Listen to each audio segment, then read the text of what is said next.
Hello बच्चों, आप सभी का स्वागत है हमारे चैनल एनसीईआरटी ट्यूटोरियल के ऊपर। और यहाँ पर इस वीडियो में हम लोग पढ़ रहे हैं क्लास 10 हिस्ट्री के चैप्टर नंबर 4 को, जिसका नाम है द एज ऑफ इंडस्ट्रियलाइजेशन। तो अभी तक हमने chapter number 1, chapter number 2, chapter number 3 को पढ़ लिया है और आप सभी ने वो वीडियो देख लिया होगा। अगर आपने नहीं देखा है तो आप हमारे प्लेलिस्ट सेक्शन में जा सकते हैं, वहाँ पर आपको हिस्ट्री के सारे चैप्टर्स के प्लेलिस्ट मिल जाएंगे और साथ में अदर सब्जेक्ट के भी वीडियोज़ अवेलेबल हैं, उनको भी आप देख सकते हैं। तो यहाँ पर इस वीडियो को हम जो हैं पूरा पढ़ने वाले हैं, एनसीईआरटी बुक से लाइन बाय लाइन पढ़ने वाले हैं। तो पूरा चैप्टर आपका कंप्लीट हो जाएगा, हर एक चीज़ को मैं अच्छी तरीके से एक्सप्लेन कर दूंगा और आपका ये पूरा चैप्टर कंप्लीट हो जाएगा। आप इस वीडियो को अगर जल्दी में ख़त्म करना चाहते हैं तो 1.25x पर भी देख सकते हैं या फिर 1.5x पर भी देख लें, कोई परेशानी नहीं होने वाली है। तो चलिए शुरू करते हैं चैप्टर की बात हो रही है तो चैप्टर का नाम क्या है? चैप्टर का नाम है the age of industrialization. Industrialization का मतलब क्या हुआ? इंडस्ट्रियलाइजेशन का जो शब्द है, ये शब्द आया है इंडस्ट्री से। इंडस्ट्री मतलब उद्योग, औद्योगिकीकरण। हिंदी में क्या है? औद्योगिकीकरण का युग, यानी वो दौर जिस समय पूरी दुनिया में क्या होने लगे? उद्योग लगने लगे, बड़ी बड़ी फैक्ट्रियां लगने लगी, चीज़ें जो थी वो मशीन से बनने लगी। इस दौर की हम यहाँ पर बात करने वाले हैं और इसी चीज़ के बारे में हम समझने वाले हैं कि पूरी दुनिया में ये उद्योग का दौर, बड़े बड़े औद्योगिकरण का दौर कैसे आया, कब आया, कहाँ से आया, बहुत सारी चीज़ें हमें समझनी है। अब यहाँ पर ये जो इमेज देख रहे हैं ना, ये इमेज आपको कुछ एक तरीके से समझाने के लिए यहाँ दिया गया है। तो यहाँ पर जब आप देखिएगा तो यहां पर कहा जा रहा है कि 1900 में, कब? 1900 में, आज से 122 साल पहले एक म्यूजिक पब्लिशर था, ईटी पॉल। उसने मतलब कंपनी थी शायद। तो यहां पर ये इन्होंने क्या किया, एक पिक्चर डिज़ाइन किया, एक कवर पेज। वहां पर ये था डॉन ऑफ द सेंचुरी, यानी कि यहां पर ये उस तस्वीर को यहां पर आप देख सकते हैं। तो इस तस्वीर में है क्या? इस तस्वीर को आप ध्यान से देखिए तो एक महिला है, वो क्या कर रही है? वो खड़ी है, जैसे कि आप स्टैचू ऑफ लिबर्टी को देखते हैं उसी तरीके से खड़ी है। और ये खड़ी किस चीज़ पर है? पहिए के ऊपर खड़ी है। पहिए में क्या लगे हुए हैं? पंख हैं। और साथ में इस महिला के पीछे क्या है? बहुत सारे मशीनें हैं। कैसी मशीनें? जैसे कैमरा है या फिर रेलवे है, इन कार है, और भी बहुत तरीके, कैमरा है, मतलब और भी बहुत तरीके की चीज़ें हैं जो कि आप पीछे देख सकते हैं। प्रिंटिंग प्रेस है, बहुत सारी चीज़ें। अब यहां पर यह तस्वीर दिखाना क्या चाहता है? यहां इसका मतलब क्या है इस तस्वीर का? तो इस तस्वीर का मतलब यह है कि यहां पर ये जो पूरा दौर है ना, यानी ये जो महिला है, ये क्या है? एक प्रकार की एंजल है। और ये जो सारी चीजें पीछे आप देख रहे हैं, मशीनें, ये क्या होंगी? ये आधुनिक युग को लेकर आएंगी। कि मतलब जो आधुनिक युग आने वाला है वो मशीनों की वजह से ही आएगा, और मशीन जो हैं वो आधुनिक युग को दिखाने लगे। मतलब कि आपके देश में, आपके समाज में, आपके पास मशीनें हैं तो आपका समाज विकसित है, और अगर मशीनें नहीं हैं तो आपका समाज विकसित नहीं है, देश विकसित नहीं है। समझ गए? तो यहां पर एक और तस्वीर को आप देख सकते हैं, जो तस्वीर आपको यहां पर देखने को मिलेगी। इस तस्वीर में आप क्या देख सकते हैं? तो यहां पर आप देख सकते हैं कि यहां पर टाइटल क्या है? टाइटल है इसका टू मैजिशियंस, यानी दो जादूगर। पहला जादूगर कौन है? पहला जादूगर है अलादीन। अलादीन के बारे में आपको पता होगा कि भाई अलादीन की कहानी तो आपने देखी होगी। तो अलादीन क्या करता है? अपना जादू करता है, जीन को बुलाता है, रगड़ता है, और क्या करता है? एक बड़ा सा महल तैयार कर देता है। लेकिन वहीं एक दूसरा जादूगर है। ये दूसरा जादूगर कोई और नहीं बल्कि एक मजदूर है। ये क्या कर रहा है? ये अपने मशीनों से, अपने ताकत से, मतलब कि अपने जो औजार हैं उनसे क्या कर रहा है? बहुत बड़ी बड़ी चीज़ें बना दे रहा है। जैसे कि बिल्डिंग बना दे रहा है, यहाँ पर ब्रिजेस बना दे रहा है, बड़े बड़े जहाज बना दे रहा है। तो ये सारी चीज़ें आप देख सकते हैं। तो यहाँ ये तस्वीर क्या दिखाता है? कि ये तस्वीर दिखाता है कि जो आज के ज़माने में जो मज़दूर है, जिसके हाथों में मशीनें हैं, वो क्या कर रही हैं? बड़े बड़े ऐसी चीज़ें बना रही हैं जो कि पहले असंभव था, जो कि जादू के बराबर है। और यहाँ पर एक तरीके से अगर आप इस तस्वीर को सही तरीके से समझें तो ये तस्वीर आपको दो समाज को एक तरीके से कंपेयर करता है। कौन सा समाज? एक आपका पूर्व का समाज। पूर्व का समाज मतलब क्या? पूर्व का समाज मतलब कि एशिया का समाज, भारत, चीन या फिर जो अरब देश हैं, इन सभी को मिलाकर हम पूर्व कहते हैं। तो यहाँ पर इनके समाज को दिखाया गया है कि ये जो समाज है ना, ये पुराना समाज है, जहाँ पर पुराने ज़माने में जादूगर होते थे जो कि ऐसे चुटकी बजाकर काम करते थे। लेकिन यहाँ पर नीचे जो मजदूर है, ये पश्चिम को दिखाता है कि पश्चिम का जो जादूगर है वो आज के ज़माने में क्या कर सकता है, बहुत सारी चीज़ें कर सकता है। समझ गए? अब यहां पर आगे बढ़ते हैं, तो आगे अब देखते हैं कि भाई हमें इस चैप्टर में फोकस किन चीज़ों पर करना है।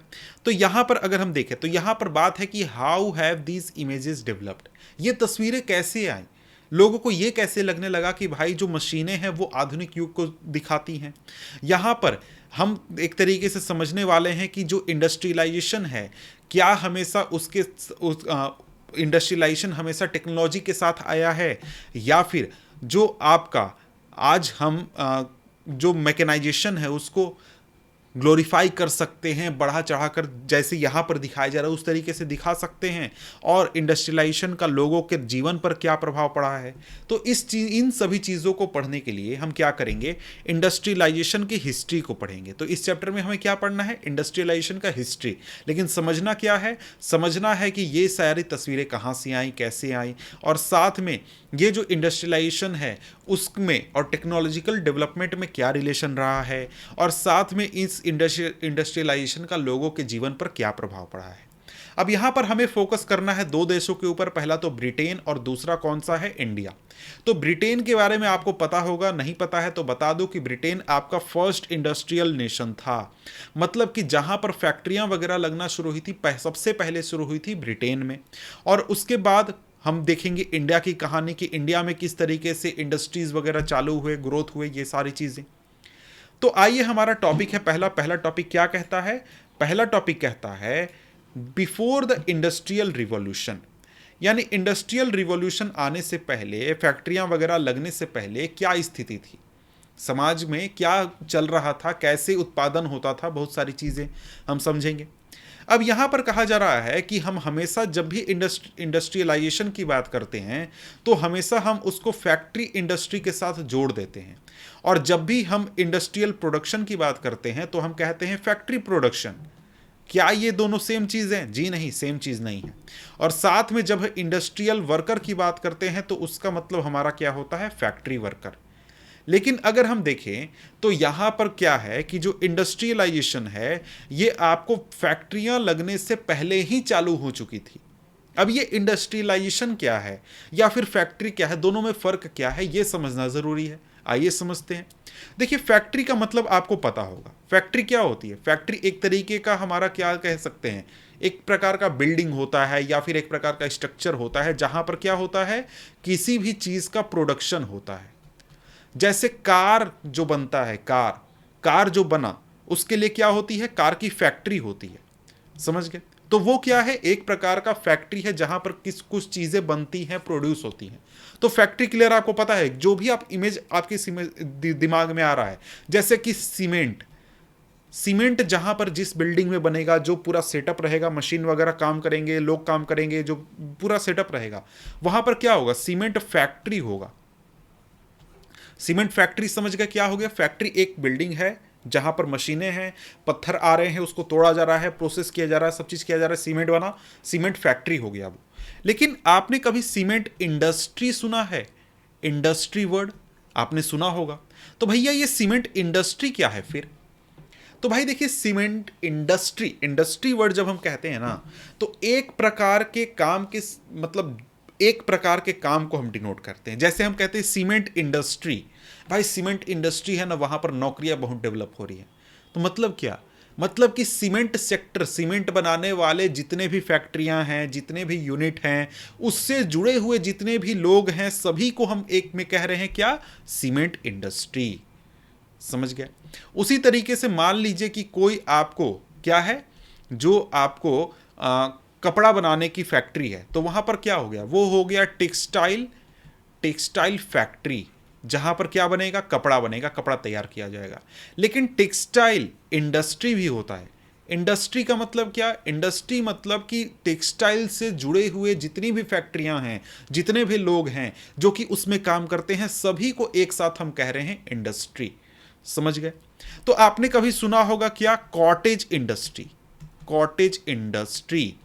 अब यहां पर क्या होता है? यहां पर लोग जो होते हैं ना, वो अपने घर में बैठकर काम करते हैं, छोटे स्तर पर काम करते हैं। जैसे मोमबत्ती बनाना हो गया, तो उसके लिए उन्होंने बहुत बड़ा मशीन या फिर बिल्डिंग नहीं बनाया है, वो अपने घर में ही काम कर रहे हैं, अपने घर में ही मोमबत्ती बना रहे हैं, अगरबत्ती बना रहे हैं, फिर भी हम उनको क्या कह रहे हैं? इंडस्ट्री कह रहे हैं। तो इंडस्ट्री और फैक्ट्री एक चीज नहीं है, दोनों अलग अलग चीजें हैं, ये क्लियर रखिएगा। समझ गए? अब यहां पर हमने क्या देखा? हमने देखा कि हम हमेशा जब भी बात कर लेते हैं इंडस्ट्रियलाइजेशन की, तो हमेशा हम उसको फैक्ट्री के साथ जोड़ देते हैं। लेकिन फैक्ट्री और इंडस्ट्री दोनों अलग अलग चीजें हैं, ये हमने समझ लिया। अब यहां पर आगे कहा जा रहा है कि ये जो हमारा विचार है कि फैक्ट्री और इंडस्ट्री दोनों एक साथ चलते हैं, एक ही चीज होते हैं, ये सही नहीं है। उसका रीजन क्या है? उसका रीजन है कि भाई इंग्लैंड में फैक्ट्रियां आने से पहले ही पूरे इंग्लैंड में या फिर कहें तो पूरे यूरोप में बहुत बड़े स्तर पर इंडस्ट्रियल प्रोडक्शन चालू हो चुका था इंटरनेशनल मार्केट के लिए। अब ये इंडस्ट्रियल प्रोडक्शन क्या हो रहा है भाई? इंडस्ट्रियल प्रोडक्शन कैसे हो रहा था? थर्ड अभी तुरंत बात करेंगे, समझिए। अब यहां पर कहा जा रहा है कि वहां पर जो इंडस्ट्रियल प्रोडक्शन चालू हुआ था, वहां पर कोई फैक्ट्री नहीं होती थी। और यहां पर बहुत सारे जो हिस्टोरियंस हैं, इस फेज को, इस पीरियड को क्या कहते हैं? Proto industrialization. मतलब कि फैक्ट्रियां आने से पहले क्या हो रहा था? इंडस्ट्रीज काम कर रही थी, इंटरनेशनल मार्केट के लिए सामान बना रही थी। तो इस दौर को हम क्या कहते हैं? Proto industrialisation. प्रोटो का मतलब क्या होगा? यहां पर दिया गया है, प्रोटो का मतलब होता है फर्स्ट और अर्ली फॉर्म ऑफ सर्थिंग। मतलब इंडस्ट्री का शुरुआती दौर, एक तरीके से प्रोटो इंडस्ट्रियलाइजेशन का पीरियड हो गया। समझ गए? ये तो हमें पता चल गया कि भाई इंडस्ट्री के आने से पहले क्या, फैक्ट्री आने से पहले इंडस्ट्री चालू हो चुकी थी। अब यहां पर होता क्या था, कैसे ये चीज हो रहा था, ये समझते हैं। अब यहां पर कहानी ये है कि 17th और 18th सेंचुरी में, 17th सेंचुरी का मतलब क्या? 1600 से 1700 का दौर, और 18th आपका 1700 से 1800 का दौर, ये आपका पीरियड हो गया। इस दौरान में क्या होता था कि जो मर्चेंट्स थे यूरोप के शहरों में, ये गांवों की तरफ जाने लगे, देहाती इलाकों में, ग्रामीण इलाकों में जाने लगे, और वहां पर जाकर जो किसान होते थे या फिर जो आपको कारीगर होते थे, इनको ये क्या करते थे? इंटरनेशनल मार्केट के लिए काम करने के लिए मना लेते थे कि भाई मैं तुमको क्या कर दूंगा? पैसा दे दूंगा, मैं तुमको इतना वेतन दूंगा, उतना वेतन दूंगा, तुम मेरे लिए क्या कर दो? काम कर दो, कपड़े बिन दो, या फिर रुई को साफ कर दो, या फिर धागा बना दो, तो ठीक है, मैं तुमको इतना पैसा दे दूंगा। अब धीरे धीरे क्या हो रहा था उस दौरान में कि वर्ल्ड ट्रेड काफी ग्रो कर रहा था, विश्व में, पूरे विश्व में ट्रेड ग्रो कर रहा था। आप इंडियन हिस्ट्री पढ़ेंगे तो ये तो भी आपको पता चलेगा कि इंडिया से भी ट्रेड काफी हो रहा था। और साथ में जो अलग अलग इलाके में ब्रिटेन ने कॉलोनीज कब्जा करके रखा हुआ था, उसकी वजह से सामानों का डिमांड काफी ज्यादा ग्रो भी कर रहा था। ठीक। अब यहां पर बात था कि जो मर्चेंट्स थे, वो आपको शहरों में अपना प्रोडक्शन एक्सपैंड नहीं कर पा रहे थे। क्यों नहीं कर पा रहे थे भाई? और वो गांवों की तरफ क्यों जाने लगे, यही जरा सा समझते हैं। उसका रीजन ये था कि जो जितने भी आपके अर्बन क्राफ्ट और ट्रेड गिल्ड थे, मतलब कि देखिए, ट्रेड गिल्ड क्या होता है? गिल्ड क्या होता है? गिल्ड एक तरीके से समूह हम कह सकते हैं। कि देखिए, शहरों में जितने भी व्यापारी थे जो कि इस तरीके से व्यापार धंधे में लगे हुए थे, वो अपना समूह बनाकर रखते थे, और किसी भी बाहरी आदमी को वहां पर आकर काम नहीं करने देते थे, वहां पर आने नहीं देते थे। तो ये काफी पावरफुल थे, बाहरी लोगों को आपको एक तरीके से आने नहीं देते थे। यहां पर इनके हाथ में सारा कंट्रोल था, यहां पर कारीगर इनके कंट्रोल में थे, प्रोडक्शन इनके कंट्रोल में था, कंपटीशन, प्राइस, सभी चीजें जो थी वो इनके कंट्रोल में थी। तो इस वजह से नए ट्रेडर जो थे, नए व्यापारी जो थे, वो शहरों में आकर अपना धंधा पानी नहीं चला सकते थे। तो इसलिए क्या होता था, इसलिए जो नए मर्चेंट्स थे, उन्होंने नया तरीका निकाला। उन्होंने क्या किया? गांव के इलाकों में, देहाती इलाकों में जाना शुरू किया, और यहां पर देहाती इलाकों में जाकर मजदूरों से ये काम करवाने लगे। तो यहां पर यही कहा गया है कि इन द कंट्री साइड, देहाती इलाकों में जो गरीब किसान थे और जो कारीगर थे, वो मर्चेंट्स के लिए, व्यापारियों के लिए काम करने लगे। और यहां पर आपने पिछले साल में देखा था कि क्या हुआ था। इसी दौर में, जिस समय की हम बात कर रहे हैं, आपको 17th और 18th सेंचुरी में, उस समय में क्या होता था, उसके पहले आपने 9th क्लास में पढ़ा है, लेकिन मैं शॉर्ट में बता देता हूं। पहले क्या होता था कि इंग्लैंड में, ब्रिटेन में कोई भी खेत जो है ना, वो किसी आदमी का नहीं होता था। कोई भी जाकर खेती करके वहां से उगा सकता था, पूरे समाज का खेत होता था। लेकिन धीरे धीरे क्या होने लगा, ओपन फील्ड गायब होने लगे, वहां पर लोग कब्जा करने लगे और बाउंड्री करने लगे। तो जो लोग एक तरीके से कॉमन जमीन के ऊपर अपनी जीविका के लिए निर्भर होते थे, उनके पास अब जमीन कम होने लगी। उनको फायरवुड नहीं मिलता था, बेरीज नहीं मिलते थे, वेजिटेबल नहीं मिलते थे, और भी बहुत सारी चीजें नहीं मिलती थी। तो मजदूरों के पास, जो मजदूर थे, कारीगर थे, उनके पास जो जरूरी सामान जुटाने का साधन था वो कम होने लगा। तो इस वजह से मजदूर जो थे वो क्या करने लगे, दूसरे तरीके खोजने लगे कि भाई कहां से हमें पैसा मिले ताकि हम अपना जीविका चला सके। तो यहां पर क्या हुआ, बहुत सारे मजदूर ऐसे थे जिनके पास थोड़ा मोड़ा जमीन था, और वहां से वो काम तो करते थे, लेकिन वहां से उनको उनका खर्चा पूरा नहीं बैठता था, जितना जरूरत था उतना उनको मिलता नहीं था। तो इस वजह से क्या हुआ कि जब मर्चेंट, जब व्यापारी आए और जब इन्होंने किसानों को एडवांस दिया कि लो भैया एडवांस में पैसा रखो, तुम मेरे लिए काम करो, तो जो किसान थे वो बहुत ही खुशी खुशी राजी हो गए कि भैया मैं काम कर दूंगा, भाई बस पैसा दे दो, गरीबी बहुत है, हालत खराब है, पैसा दे दो। समझ गए। तो यहां पर क्या हुआ कि जब ये मजदूर मर्चेंट्स के लिए काम करने लगे, तो ये अपने गांव में भी रह सकते थे, अपने खेतों पर काम भी कर सकते थे, और साथ में यहां पर जो मर्चेंट्स हैं उनके लिए काम करके और एक्स्ट्रा इनकम भी कर सकते थे। तो इसलिए क्या होता था, इसलिए उनका जो इनकम है वो भी उनको मिल जाता था, कुछ फायदा भी हो जाता था, खेतों पर भी काम कर लेते थे, अपने घर में भी रह लेते थे, तो किसी भी तरीके से कोई परेशानी नहीं था। अब यहां पर क्या हुआ कि इस सिस्टम की वजह से जो आपके शहर थे और जो गांव के इलाके थे, इनके बीच में करीबी बढ़ने लगा। गांव के लोग, शहर के लोग आपस में मिलने लगे और इनके बीच में ट्रेड वगैरह काफ़ी ज़्यादा होने लगा। और जो मर्चेंट्स होते थे ये आपको शहरों में बसे हुए होते थे, ये गांव के नहीं होते थे, शहरों के होते थे। आते थे गांव में, काम करवाते थे और वापस चले जाते थे, मतलब काम करने के लिए सामान देकर चले जाते थे। और लेकिन काम जो होता था, यानी जो मजदूर होते थे, वो आपको गांव में ही रहते थे, वो शहर नहीं आते थे। समझ गए। अब यहां पर जो मर्चेंट है वो काम कैसे करता था ये जरा सा समझते हैं। मान लीजिए कि कोई कपड़ा व्यापारी है, कपड़े का काम करना है उसको, तो वो क्या करता था, वो सबसे पहले वुड स्टेपलर से क्या करता था, वुल खरीदता था, सॉरी वुल स्टेपलर से वुल खरीदता था, और फिर उसको ले जाकर स्पिनर को दे देता था। अब ये जो स्पिनर है वो क्या करता था, थ्रेड तैयार करता था, यार्न तैयार करता था, यानी धागा तैयार करता था। और ये धागा जो है आगे चलकर वेबर को दिया जाता था, बुनकर को दे दिया जाता था, बुनकर से फिर लेकर जो मर्चेंट है वो फुलर को दे देता था, फुलर से लेकर फिर डायर को दे देता था, और इस तरीके से आगे चल के फिर जो कपड़ा है उसको फिनिश किया जाता था लंदन में। तो इस तरीके से मर्चेंट का काम यही होता था कि वो जितनी भी रॉ मटेरियल है वो अपने मजदूरों को दे, उनसे काम करवाए, और फिर अगले स्टेज पर अगले मजदूर को दे दे जो कि अलग तरीके का काम करेगा। अब यहां पर क्या हुआ कि जो यहां पर जो मर्चेंट्स होते थे वो बहुत बड़ी संख्या में मजदूरों को मैनेज करते थे। अब यहां पर एक वर्ड स्टेपलर आया। स्टेपलर क्या होता है, ये एक आदमी होता है, एक कारीगर होता है जो कि क्या करता है, वुल को शॉर्ट करता है उसके फाइबर के हिसाब से, मतलब कि अलग अलग प्रकार के जो फाइबर होते हैं उसके हिसाब से वुल को अलग अलग करता है। समझ गए। फुलर क्या होता है, एक जो कि फुल करता है, यानी कि क्लॉथ को क्या करता है, गैदर करता है। समझ गए। अब इसके बाद आगे बढ़ें तो यहां पर अगर हम देखें तो आगे कहता है कि this proto industrial system was the part of a network of commercial exchanges. It was controlled by merchants and the good were produced by vast number of producers working with in their family farms, not in factories. At each stage of production 20 to 25 workers were employed by each merchant. This mean that each clothier was controlling hundreds of worker. तो आप देख सकते हैं कि यहां पर क्या हो रहा है, एक व्यापारी सैकड़ों की संख्या में मजदूरों से काम करवा रहा है, लेकिन वहां पर कोई फैक्ट्री नहीं है, वहां पर सभी लोग अपने अपने घरों से काम कर रहे हैं, और पूरा वो लोग मिलकर, एक दूसरे के साथ मिलकर क्या कर रहे हैं, एक सामान तैयार कर रहे हैं जो कि इंटरनेशनल मार्केट में बिकेगा।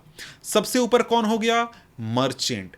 मर्चेंट के अंदर कौन हो गए, कई प्रकार के आपके मजदूर हो गए। सबसे पहले क्या हो गया भाई, स्टेपलर, स्टेपलर से सामान खरीदा गया, स्टेपलर से फिर क्या हुआ, सामान को दे दिया गया किसको, स्पिनर को दे दिया गया, स्पिनर से सामान लेकर फिर किसको दे दिया गया, वीवर को दे दिया गया, उसके बाद फुलर को दे दिया गया, उसके बाद किसको दे दिया गया, डायर को दे दिया गया, और फिर लंदन में क्या किया गया, फिनिश किया गया। तो इस तरीके से मर्चेंट्स क्या करता था, अलग अलग लोगों से अलग अलग काम करवाता था। स्टेपलर का काम खत्म हुआ, मर्चेंट सामान लेकर स्पिनर को, उससे वेबर को, उससे फिर इसको, उससे इसको, फिर इससे इसको, और हर एक स्टेज पर जो स्पिनर है, स्पिनर एक दो स्पिनर वो नहीं रखता था, 20 से 30 रखता था स्पिनर। हर स्टेज पर क्या होता था, 20 से 30 लोग काम करते थे। तो कुल मिलाकर करीब 150-200 की संख्या में जो मजदूर हैं एक मर्चेंट के लिए काम कर रहे होते थे। तो समझ गए कि भाई इंडस्ट्रीज जो थी वो फैक्ट्री आने से पहले भी चल रही थी, कैसे चल रही थी ये हमने समझ लिया। अब यहां पर टॉपिक है 1.1। ये टॉपिक क्या कहता है, the coming up of the factory, यानी फैक्ट्री के आने की शुरुआत। अब हम समझते हैं। अब यहां पर कहा जा रहा है कि जो शुरुआती फैक्ट्री लगी थी इंग्लैंड में वो लगी थी 1730 में, लेकिन आगे चलकर लेट 19th सेंचुरी में, मतलब कि 1790 के आसपास जाकर क्या हुआ कि जो फैक्ट्रीज की संख्या थी वो कहीं ज़्यादा बढ़ गई, बहुत ज़्यादा हो गई। ठीक है, अब यहां पर आगे बढ़े तो आगे यहां पर कहता है कि the first symbol of new era was cotton, यानी कि जो नया दौर आया इंडस्ट्री वाला, फैक्ट्रियों वाला, उसका एक जो हम कह सकते हैं सिंबल था वो था कॉटन। मतलब कॉटन एक तरीके से क्या करता था, कॉटन को आप समझ सकते हैं कि वो एक पहला इंडस्ट्री का सेक्टर था। और यहां पर अगर हम कॉटन की बात करें तो कॉटन का प्रोडक्शन जो था वो काफी बूम कर गया। कॉटन, रॉ कॉटन नहीं, कॉटन के कपड़े, टेक्सटाइल की बात हो रही है यहां पर। तो यहां पर देखें तो लेट 19th सेंचुरी में काफी ज्यादा बूम कर गया। जैसे देखें 1760 में जो ब्रिटेन था वो 2.5 million pound raw cotton import कर रहा था ताकि वो अपने कॉटन इंडस्ट्री की ज़रूरत को पूरा कर सके, रॉ मटेरियल को प्रोवाइड कर सके। लेकिन 1787 आते आते तक जो ये इंपोर्ट था ये हो गया 22 मिलियन पाउंड्स, यानी कि करीब 10 गुना ज़्यादा ये ग्रोथ देखने को मिला। और ये जो इंक्रीज था ये हुआ था आपको प्रोडक्शन के प्रोसेस में चेंज की वजह से। मतलब क्या हुआ था, प्रोडक्शन के तरीके अब बदल गए थे। मतलब क्या, सिंपली फैक्ट्रियां वगैरह आ गई थी, इनकी बात यहां पर हो रही है। अब यहां पर आगे देखते हैं तो क्या हुआ था। तो यहां पर कई सारे इन्वेंशन हुए थे जिसकी वजह से जो एक मजदूर का ताकत होता है काम करने का वो काफी बढ़ गया था। मतलब कि पहले क्या होता था, एक मजदूर एक दिन में 1 केजी कॉटन का काम करता था, लेकिन अब जो मजदूर था वो नई टेक्नोलॉजी की मदद से एक दिन में 10 केजी कॉटन को प्रोसेस कर देता है, उसका काम कर देता है।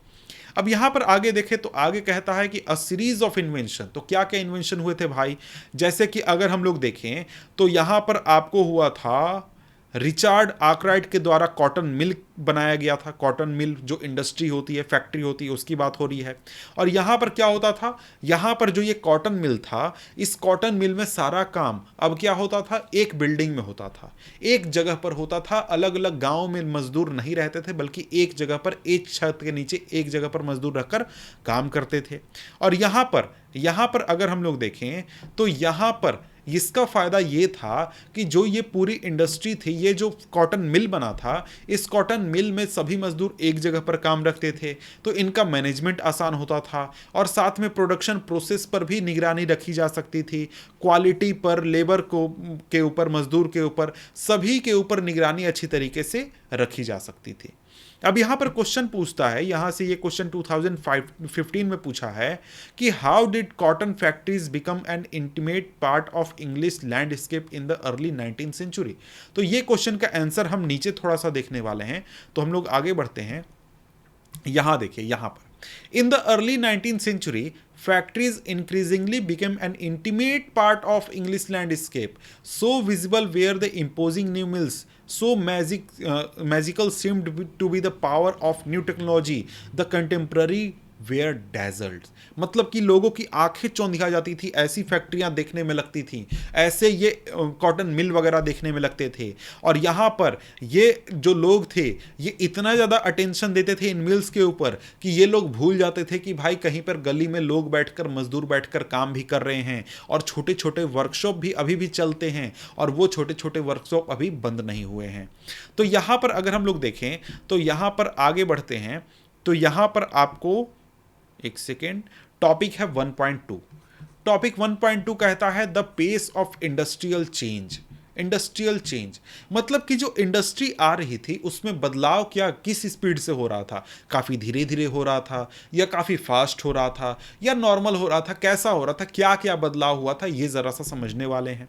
क्वेश्चन यहां पर यही पूछता है, how rapid was process of industrialization. Industrialization में का जो प्रोसेस था वो कितना स्पीड था, ये ज़रा सा समझने वाले हैं।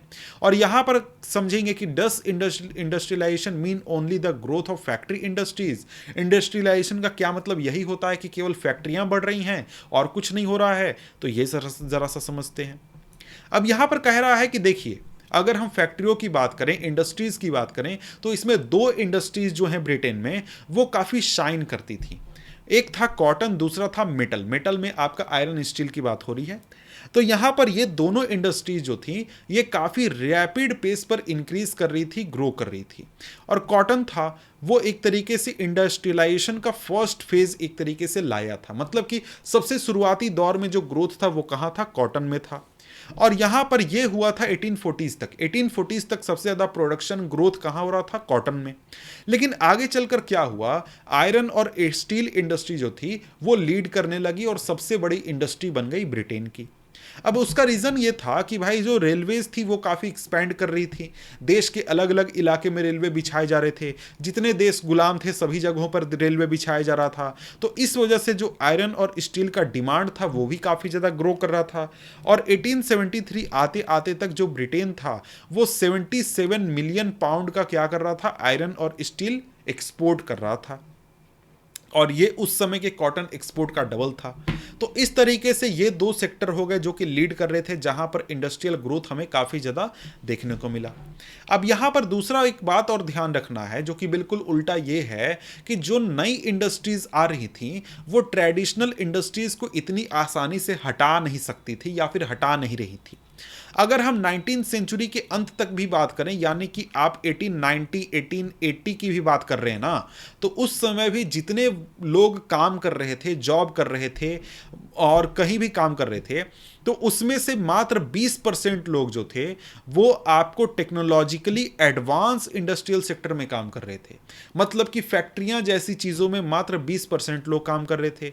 और टेक्सटाइल जो थी वहाँ पर अगर आप देखें तो यहाँ पर जो बड़ा प्रोडक्शन का हिस्सा था, यानी कि जितना भी उत्पादन होता था उसमें से ज़्यादातर उत्पादन फैक्ट्रियों में नहीं होता था बल्कि घरों में होता था, डोमेस्टिक यूनिट में होता था। जो मैंने शुरू में कहा था ना, कॉटेज इंडस्ट्री के लोग जो हैं, मजदूर जो हैं, वो अपने घर में बैठकर काम करते थे, वो ज़्यादा प्रोडक्शन कर रहे थे, फैक्ट्रियों में प्रोडक्शन काफ़ी कम था। ठीक है, अब यहाँ पर थर्ड की बात करें तो थर्ड पॉइंट यहाँ पर ये कहा गया है कि जो हम ट्रेडिशनल इंडस्ट्रीज कहते हैं, ट्रेडिशनल इंडस्ट्रीज कौन सी, जैसे कि आप जो अलग अलग तरीके के काम होते हैं, जैसे कि फूड प्रोसेसिंग हो गया, बिल्डिंग बनाने का काम, पॉटरी बनाने का काम, ग्लास का काम, टैनिंग का काम, फर्नीचर का काम, इस तरीके के जो काम थे ये एक तरीके से ऐसा नहीं था कि इनमें जो ग्रोथ हो रहा था वो आपको कॉटन स्टीम या फिर मेटल इंडस्ट्री जैसा हो रहा था, नहीं, वहाँ पर ऐसे टेक्नोलॉजी जो थी वो यूज़ भी नहीं हो रहे थे। लेकिन ऐसा नहीं था कि इनमें ग्रोथ नहीं हो रहा था। ये जो इंडस्ट्रीज थी, ट्रेडिशनल इंडस्ट्रीज, ये अपने तरीके से ग्रो कर रही थी, इनका प्रोडक्शन इंक्रीज कर रहा था, सभी तरीके से चेंजेस आ रहे थे। और यहाँ पर उसका रीज़न ये था कि इन्होंने एक नई टेक्नोलॉजी को अपनाया था, नए तरीके से अपना प्रोडक्शन इन्होंने बढ़ाया था। अगला पॉइंट कहता है कि टेक्नोलॉजिकल चेंजेस ऑकर्ड स्लोली, यानी जो टेक्नोलॉजिकल चेंजेस होते हैं, यानी जो नई टेक्नोलॉजी आती है, नई रिसर्च करके नई चीज़ें बनती हैं, उनको लाने में, पूरी व्यवस्था को बदलने में काफ़ी समय लगता है। और ऐसा नहीं होता है कि तुरंत आया नया टेक्नोलॉजी और तुरंत आपका क्या हो गया, पॉपुलर हो गया। जैसे अगर हम बात करें कार की, बात करें एग्जाम्पल के रूप में, तो कार आज करीब 100 साल से पूरी दुनिया में बिक रहा है। लेकिन आज भी अगर हम देखें तो इंडिया क्या वर्ल्ड में हो सकता है कि मात्र 20% लोग होंगे जिनके पास कार होगा। बोलेगा सर 100 साल हो गए, अब तो सबके पास कार होना चाहिए। नहीं है। रीज़न क्या है? बहुत सारे लोगों को कार की ज़रूरत नहीं है, बहुत लोगों को शौक भी नहीं है, बहुत सारे लोग जो है उनके पास पैसा नहीं है, बहुत सारे रीज़न है। तो भाई है ना कि भाई कार सभी लोग नहीं रखते हैं। उसी तरीके से जो नई टेक्नोलॉजी आई, नए तरीके आए उत्पादन के, उसको बहुत सारे लोगों ने नहीं अपनाया। क्यों भाई? उनको ज़रूरत नहीं था, उनके पास पैसा नहीं था, या फिर उनको कोई इंटरेस्ट नहीं था, बहुत सारे रीज़न हो सकते हैं। तो यहाँ पर यही चीज़ कहा जा रहा है कि जो नई टेक्नोलॉजी आई थी वो बहुत सारे लोगों ने नहीं अपनाया, बहुत कम संख्या में लोग उसका इस्तेमाल कर रहे थे। उसका रीज़न ये था कि ये टेक्नोलॉजी जो थी ये काफ़ी महंगे हुआ करते थे, और जो मर्चेंट और इंडस्ट्रियलिस्ट होते थे वो इन चीज़ों में पैसा नहीं लगाना चाहते थे, वो काफ़ी सोच समझ कर पैसा लगाते थे। उसका रीज़न था कि ये एक तो महंगे होते थे, और दूसरा इनको मेंटेन करना भी काफ़ी महंगा होता था। ये आपको ख़राब भी कई बार हो जाते थे, रिपेयर करना काफ़ी महंगा पड़ता था, और साथ में ये इतना इफ़ेक्टिव नहीं होता था जितना कि हल्ला होता था। मतलब कि इन मशीन को बनाने वाले लोग बहुत कहते थे कि यार बहुत काम करेगा, बहुत काम करेगा, बहुत काम करेगा, लेकिन जो यूज़ करने वाले लोग थे वो इस मशीनों के काम से खुश नहीं थे। अब मशीन में यहां पर किन मशीनों की बात हो रही है? तो ऊपर आपको दो नाम दिखेगा कि जैसे स्टीम इंजन की बात हो गई, या फिर और भी स्पिनिंग जेनी, या फिर इस तरीके की बहुत सारी मशीनें उस समय आई थी, उन सभी की यहां पर बात हो रही है। एग्जाम्पल में अब हम देखने वाले हैं स्टीम इंजन को, कि भाई कैसे कोई मशीन जो है वो इस्तेमाल नहीं होता था, क्या कारण था, उसमें क्या परेशानी थी, ये ज़रा सा समझते हैं। स्टीम इंजन की बात करें तो स्टीम इंजन को जेम्स वाट ने क्या किया, इस इम्प्रूव किया, और ये मशीन शुरुआत में बनाया गया था न्यूकॉमेन के द्वारा। इनका पूरा नाम था थॉमस न्यूकॉमेन, और इसको क्या किया, जेम्स वाट ने इम्प्रूव कर दिया और नए इंजन को पेटेंट करवा लिया 1781 में। और इनके एक दोस्त थे जो कि इंडस्ट्रियलिस्ट थे, जिनका नाम था मैथ्यू बोल्टन। इन्होंने क्या किया, नए मॉडल को बनाना शुरू किया, फैक्ट्री में प्रोड्यूस करना शुरू किया। लेकिन क्या हुआ कि कई सालों तक ये जो मशीन बनाई गई, स्टीम इंजन बनाया गया, इसको खरीदने वाला कोई नहीं मिला, कोई इसको खरीद ही नहीं रहा था। शुरुआत 19 सेंचुरी की शुरुआत में और पूरे इंग्लैंड में क्या था, मात्र 321 स्टीम इंजन चल रहे थे। सोच लीजिए कितना कम लोग इस तरीके से के मशीन को खरीद रहे थे। और अगर बात करें तो इनमें से 80 मशीन जो थी वो कॉटन इंडस्ट्रीज में काम कर रहे थे, 9 जो थे वुल इंडस्ट्री में, और बाकी की मशीन आपको माइनिंग और कैनल वर्क और आयरन वर्क में काम कर रहे थे। जो स्टीम इंजन जो थे, स्टीम इंजन वो आपको दूसरी इंडस्ट्रीज में कई सालों तक, कई दशकों तक यूज नहीं किए गए, और यहाँ तक कि 100 साल मेरे ख्याल से लगभग लग गए दूसरी इंडस्ट्रीज में यूज होने में। और इस वजह से अगर हम बात करें तो जो नई टेक्नोलॉजी, बहुत अच्छी शानदार टेक्नोलॉजी आई थी, उसको भी लोग जो थे वो स्वीकार करने में, एक तरीके से यूज करने में हिचकिचा रहे थे। अब यहां पर बात करें तो जो हिस्टोरियंस हैं वो एक तरीके से क्या करते हैं, मानते हैं कि जो आपके मिड 19 सेंचुरी में जो वर्कर था वो रियलिटी में ज़्यादातर वर्कर आपको मशीनों के ऊपर काम नहीं कर रहे थे, बल्कि क्या कर रहे थे, ट्रेडिशनल क्राफ्टमैन और लेबर के रूप में काम कर रहे थे। यानी कि अपने घरों में, अपने इलाके में नॉर्मल जैसे काम होता है हाथों से, उस तरीके से हाथों से काम कर रहे थे, और बहुत कम संख्या में मजदूर थे जो कि फैक्ट्रियों में मशीनों के ऊपर काम कर रहे थे। अब यहाँ पर एक स्पिनिंग फैक्ट्री है जहाँ पर देख सकते हैं धागों का निर्माण हो रहा है। यहाँ पर आप इस तरीके से देख लीजिए फैक्ट्री, जहाँ पर मजदूर जो है वो कुछ काफ़ी कम संख्या में हैं, और स्पिनिंग जो ये है धागे बनाने वाला सेटअप, इसमें बहुत सारे धागे एक साथ बन रहे हैं। ठीक है, तो यहाँ पर अगर हम लोग आगे बढ़ें तो यहाँ पर आगे बढ़ते हैं तो हमारा टॉपिक आ जाता है टॉपिक नंबर 2। टॉपिक नंबर 2 क्या है, hand labour and steam power.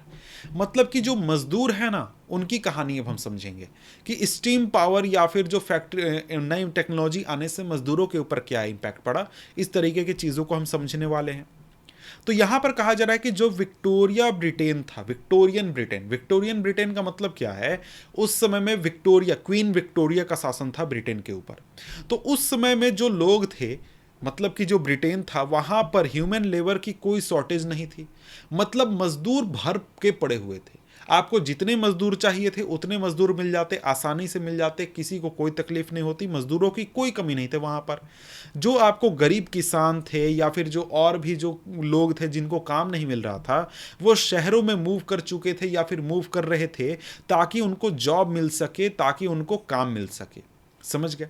अब यहां पर बात है कि आपको सिंपल फंडा समझ में आ रहा होगा कि अगर लेबर बहुत ज़्यादा है तो वहां पर जो वेतन होगा वो काफ़ी कम होगा।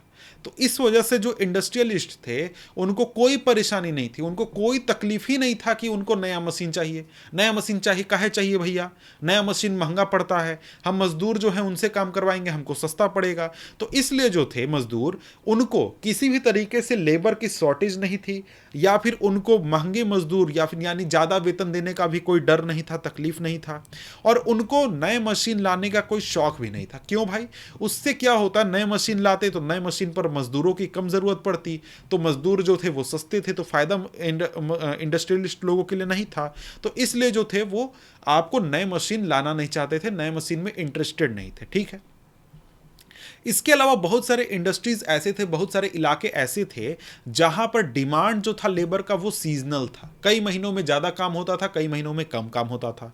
जैसे कि जो गैस वर्क थे, जैसे जो ब्रीवरीज थे, वहां पर ये आपको कोल्ड मंथ में काफ़ी ज़्यादा काम होते थे। ब्रीवरीज मतलब कि एक तरीके से जहां पर आपको शराब वगैरह बनाने का काम होता है, उसकी बात यहां पर की जा रही है।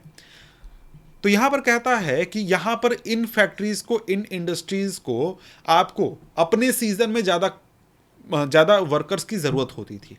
और इसके अलावा जो बुक बिल्डर्स होते थे, आपको प्रिंटर्स होते थे, ये आपको क्रिसमस के डिमांड को पूरा करने के लिए इनको भी सर्दी के सीज़न में ज़्यादा चाहिए होते थे मजदूर। समझ गए। इसके अलावा बात करें तो विंटर टाइम में जो शिप होती थी वो भी रिपेयर होती थी और उन पर काम होता था। तो इसलिए इस तरीके के जितने भी इंडस्ट्रीज थे, यहाँ पर प्रोडक्शन जो था वो सीजन के हिसाब से कम ज़्यादा होता था और मजदूरों की डिमांड भी कम ज़्यादा होती रहती थी। तो इस वजह से क्या होता था, तो इंडस्ट्रियलिस्ट जो थे वो चाहते थे कि वो हमेशा मजदूरों से ही काम करवाएं। वो फैक्ट्रियों में मशीनों का इस्तेमाल नहीं करना चाहते थे, क्योंकि साल के 8 महीने तो उनको उतना ज़्यादा मजदूर चाहिए नहीं होता था, 1-2 महीने के लिए चाहिए होता था। तो उतने में वो लोगों को रख कर काम करवा लेते थे, और नया मशीन खरीदते तो बहुत ज़्यादा पैसा भी लगता। तो यहाँ पर आप एक तस्वीर देख रहे हैं, ये तस्वीर में आप देख रहे हैं कि यूरोप के लोग गाँव के इलाकों से, देहाती इलाकों से जा रहे हैं कहाँ, शहर के इलाकों में, ताकि इनको काम मिल सके। क्लियर है। अब यहां पर आगे बढ़े तो यहां पर आगे देखने को मिलता है कि एक और चीज है जो कि आपको ध्यान रखनी चाहिए, कि जो फैक्ट्रियां थी उनमें मशीन वगैरह ज्यादा इस्तेमाल नहीं होते थे, इंडस्ट्रीज में मशीन ज्यादा इस्तेमाल नहीं होते थे। उसके दूसरे रीजन भी थे। रीजन क्या था कि बहुत सारी ऐसी प्रोडक्ट्स थे, ऐसी चीजें थी जो कि हाथों से ही बन सकती थी, लेबर ही बना सकता था, मशीन उसको नहीं बना सकते थे। और मशीन ऐसी चीजें जो बनाती थी जो कि आपको स्टैंडर्डाइज होती थी। जैसे कि जो स्कूल का जैसे ड्रेस हो गया, यूनिफॉर्म हो गया, ये क्या है, स्टैंडर्डाइज है, एक ही जैसा सामान हजार संख्या में बनाना है। तो ऐसी चीजों में मशीन का इस्तेमाल होता था। लेकिन जो मार्केट था, बाजार था, वहां पर जो डिमांड था, रियलिटी में जो लोग सामान खरीदना चाहते थे, वो ऐसी चीजों में खरीदना चाहते थे जो कि स्पेसिफिक हो, कस्टम मेड हो। जैसे कि उनका डिजाइन काफी एक अलग डिजाइन हो, स्पेसिफिक शेप का हो। तो ऐसे चीजें जो हैं वो आप मशीन से नहीं बना सकते हैं। मशीन से आप क्या कर सकते हैं, मास प्रोडक्शन कर सकते हैं। अब यहां पर बात करें तो मिड 19th सेंचुरी में ब्रिटेन में एक एग्जाम्पल दिया गया है कि 500 प्रकार के हथौड़े बनाए जाते थे और 45 प्रकार की कुल्हाड़ियां बनाई जाती थी। और यहां पर ये सारी चीजें आप मशीन से नहीं बना सकते थे, बल्कि इसको मजदूर ही काम करके बना सकता था। तो क्या यहां पर फैक्ट्री मशीन लग सकते थे? नहीं लग सकते थे भाई, यूज ही नहीं था, ऐसा चीज था। अब यहां पर एक और चीज था कि जो विक्टोरियन ब्रिटेन था, उस समय के जो अपर क्लास थे, यानी कि जो एरिस्टोक्रेट थे और बुर्गीज थे, ये क्या करते थे, हाथ से बने हुए सामान खरीदना पसंद करते थे, मशीनों के बने हुए सामान खरीदना पसंद नहीं करते थे। उसका रीजन था कि हाथ से बने हुए जो सामान होते थे उसमें रिफाइनमेंट होता था, एक क्लास होता था, स्टैंडर्ड होता था। इस वजह से वो लोग हाथ से बने हुए सामान खरीदना पसंद करते थे। और इसके साथ ही जो मशीन से बने हुए सामान होते थे वो काफ़ी लो क्वालिटी के होते थे, उतनी अच्छी नहीं होते थे, इसलिए उनको एक्सपोर्ट किया जाता था। मशीन से बने हुए सामान एक्सपोर्ट किए जाते थे कॉलोनीज में, यानी जिन देशों को गुलाम बनाया है वहां पर, और हाथ से बने हुए सामान अमीर लोग खरीदते थे। ठीक है। अब यहां पर इसका उल्टा होता था, कहां पर, जहां पर मजदूरों की कमी होती थी, जैसे कि अमेरिका।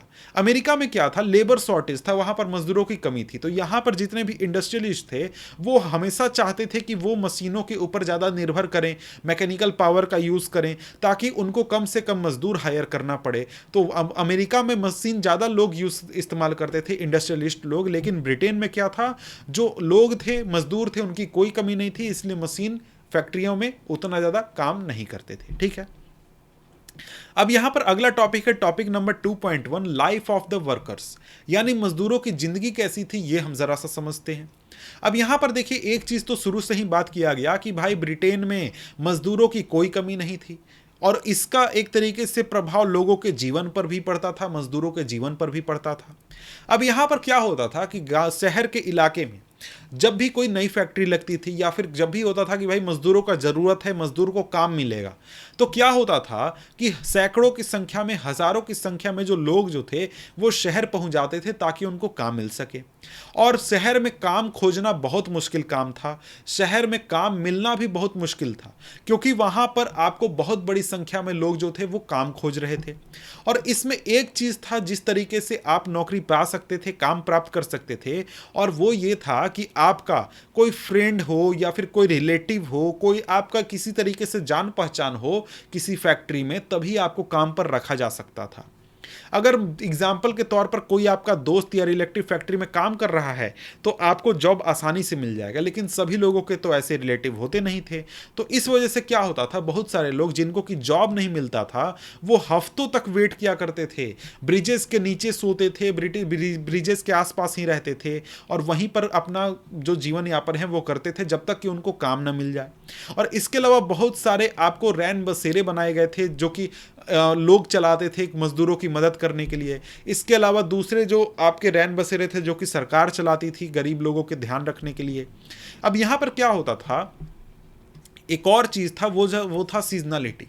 हमने ऊपर क्या देखा कि भाई मजदूरों की जरूरत सीजन के हिसाब से पड़ती थी, किसी सीजन में ज़्यादा मजदूरों की ज़रूरत है, किसी सीजन में कम मजदूरों की ज़रूरत है। तो यहाँ पर क्या होता था कि जिस सीजन में भाई मजदूरों की ज़रूरत है उस समय तो ठीक है, बहुत सारे लोगों को काम मिल गया, लेकिन जिस समय ज़रूरत नहीं है उस समय क्या होता था, जो मजदूर होते थे वो फिर से सड़कों पर आ जाते थे, फिर से वो सड़कों के किनारे बैठते थे, रेन बसेरे में सोते थे, वहीं खाते पीते थे। तो क्या होता था कि यहाँ पर मजदूरों की ज़रूरत या फिर ज़िंदगी सीजन के हिसाब से भी चेंज होती थी। बहुत सारे मजदूर जो होते थे वो आपको सीजन में आते थे, काम करते थे, जब काम नहीं होता था वापस गांव चले जाते थे।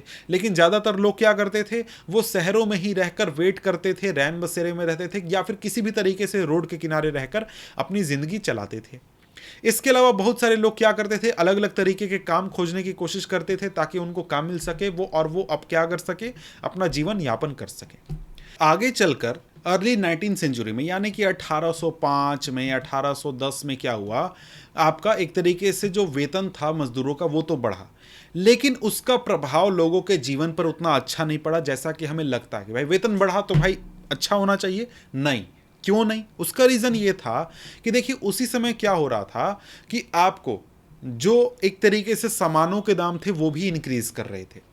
अब जैसे एग्जाम्पल में बात करें तो जब नेपोलियनिक वार चल रहे थे, आपने हिस्ट्री में चैप्टर 1 में पढ़ा है कि नेपोलियन जो था 1804 में पावर में आ चुका था, वैसे 1799 में ही आ गया था, लेकिन 1804 में जब वो रियल पावर में आ गया तो काफ़ी युद्ध वगैरह चल रहे थे। तो उस समय क्या था, ब्रिटेन में सामानों की कीमत काफ़ी ज़्यादा बढ़ गई थी, लेकिन साथ में वेतन भी बढ़ा था थोड़ा मोड़ा। तो क्या हुआ था कि पहले जो सामान, मतलब कि मान लीजिए किसी मजदूर का अगर 100 रुपये वेतन है, वो पहले 10 केजी चावल खरीद सकता था। अब क्योंकि दाम बढ़ गए हैं तो वो मात्र 8 केजी चावल खरीद पा रहा है।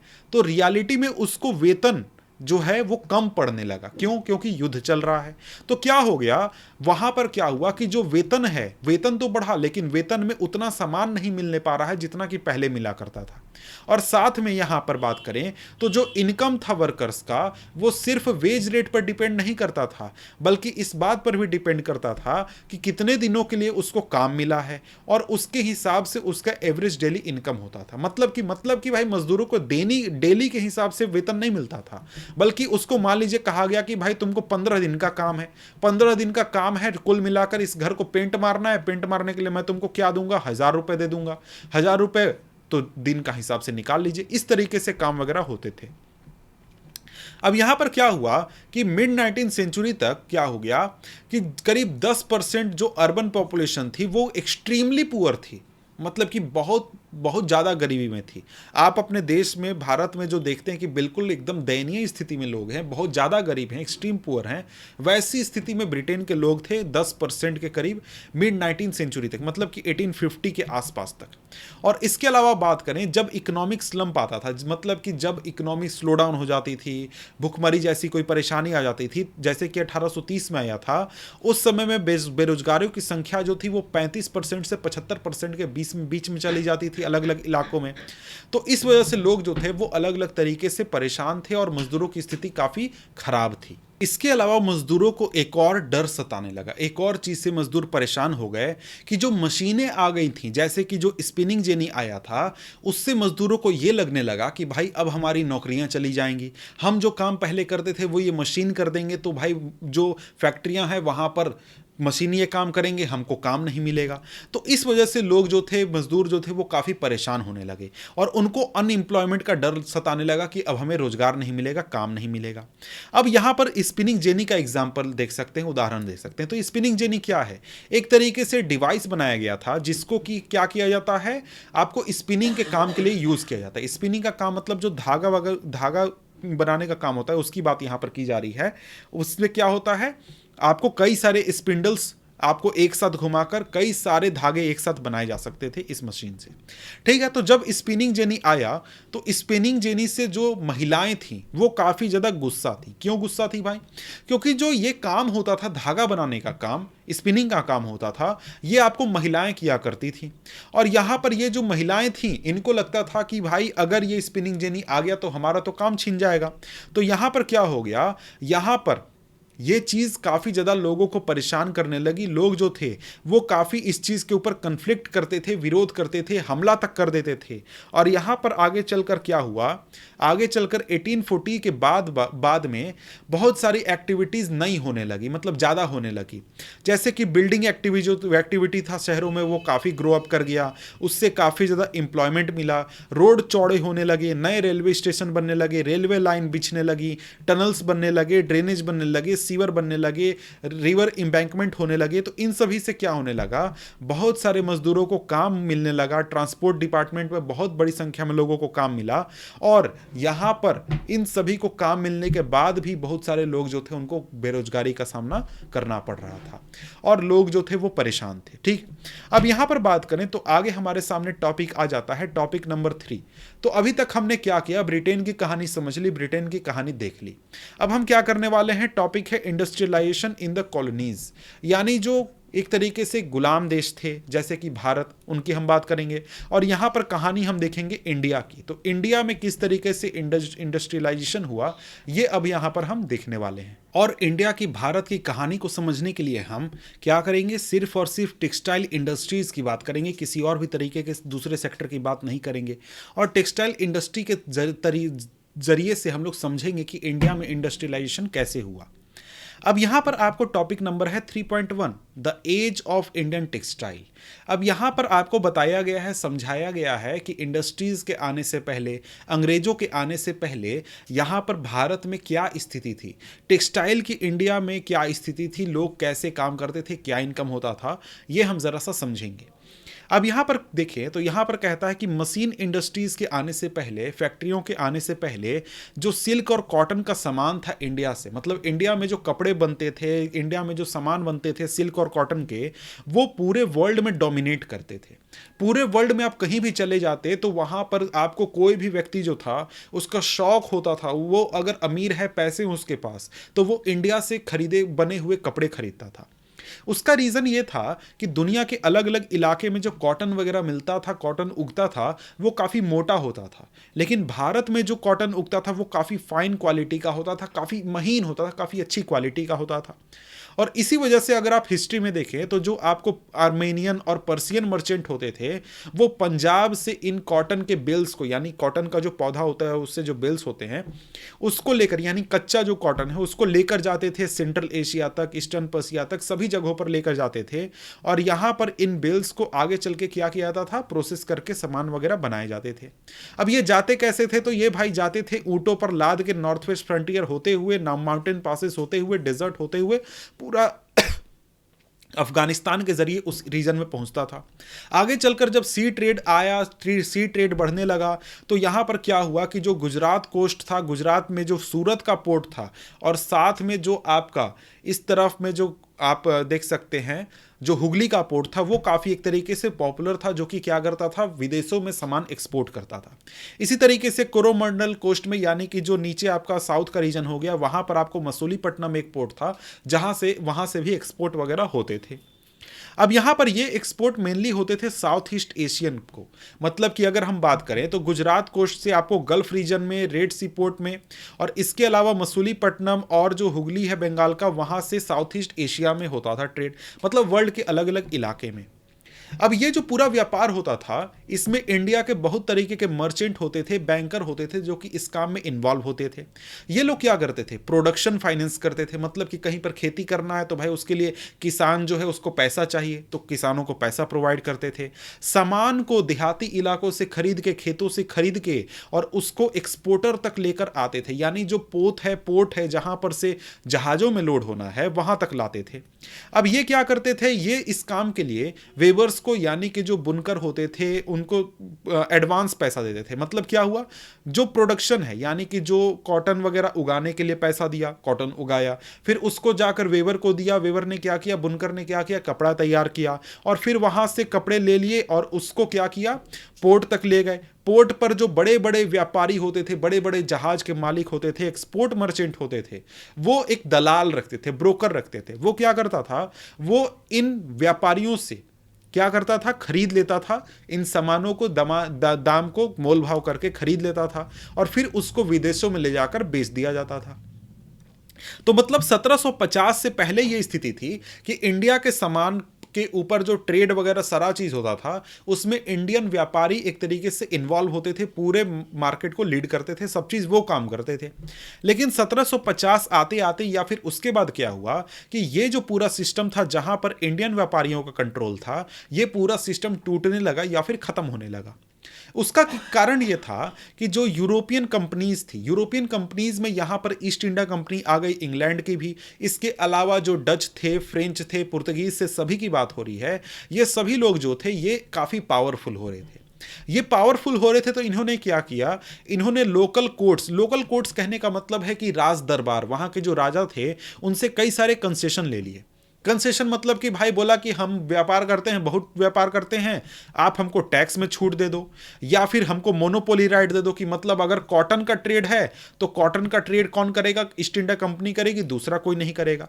तो इस तरीके के जब इनको छूट मिलने लगे, तो यहां पर क्या हुआ कि ईस्ट इंडिया कंपनी को इनकम प्रॉफिट ज्यादा होने लगा, व्यापार वो ज्यादा करने लगी, और ये जो ईस्ट इंडिया कंपनी थी या फिर ये जो यूरोपियंस थे, ये जब व्यापार करते थे तो ये आपको पुराने पोर्ट से नहीं करते थे, मतलब सूरत के पोर्ट से नहीं करते थे, हुगली से भी नहीं करते थे। ये क्या करते थे, ये अपने अलग पोर्ट बनाए, वहां से इन्होंने एक्सपोर्ट करना शुरू किया। जैसे अगर हम बात करें तो यहां पर इन्होंने पोर्ट बनाया था कलकत्ता का पोर्ट या फिर बंबई का पोर्ट, यहां से ये लोग एक्सपोर्ट करते थे। अब यहां पर क्या हुआ कि जो पुराने पोर्ट थे, सूरत के पोर्ट और हुगली के पोर्ट, यहां से एक्सपोर्ट काफी बुरी तरीके से गिर गए, कम होने लगे, बहुत कम यहां से बिक्री वगैरह होने लगा। तो इससे क्या हुआ कि पुराने जो बैंकर थे, पुराने जो ट्रेडर थे, मर्चेंट थे, जो कि इंडियन थे, जो कि पूरा ये सिस्टम संभालते थे, वो बैंकरप्ट होने लगे, उनकी इनकम खत्म होने लगी, उनका सारा व्यापार खत्म होने लगा।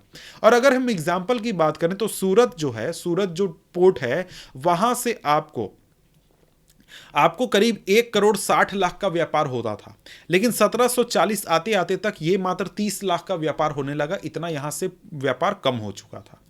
अब इसके बाद बात करें तो यहां पर यही कहे कि भाई सूरत और हुगली जैसे जैसे कम हो रहे थे वहां से व्यापार, उसी के कंपैरिजन में बॉम्बे और कलकत्ता में व्यापार काफी बढ़ रहा था, ट्रेड वहां से एक्सपोर्ट काफी बढ़ रहा था।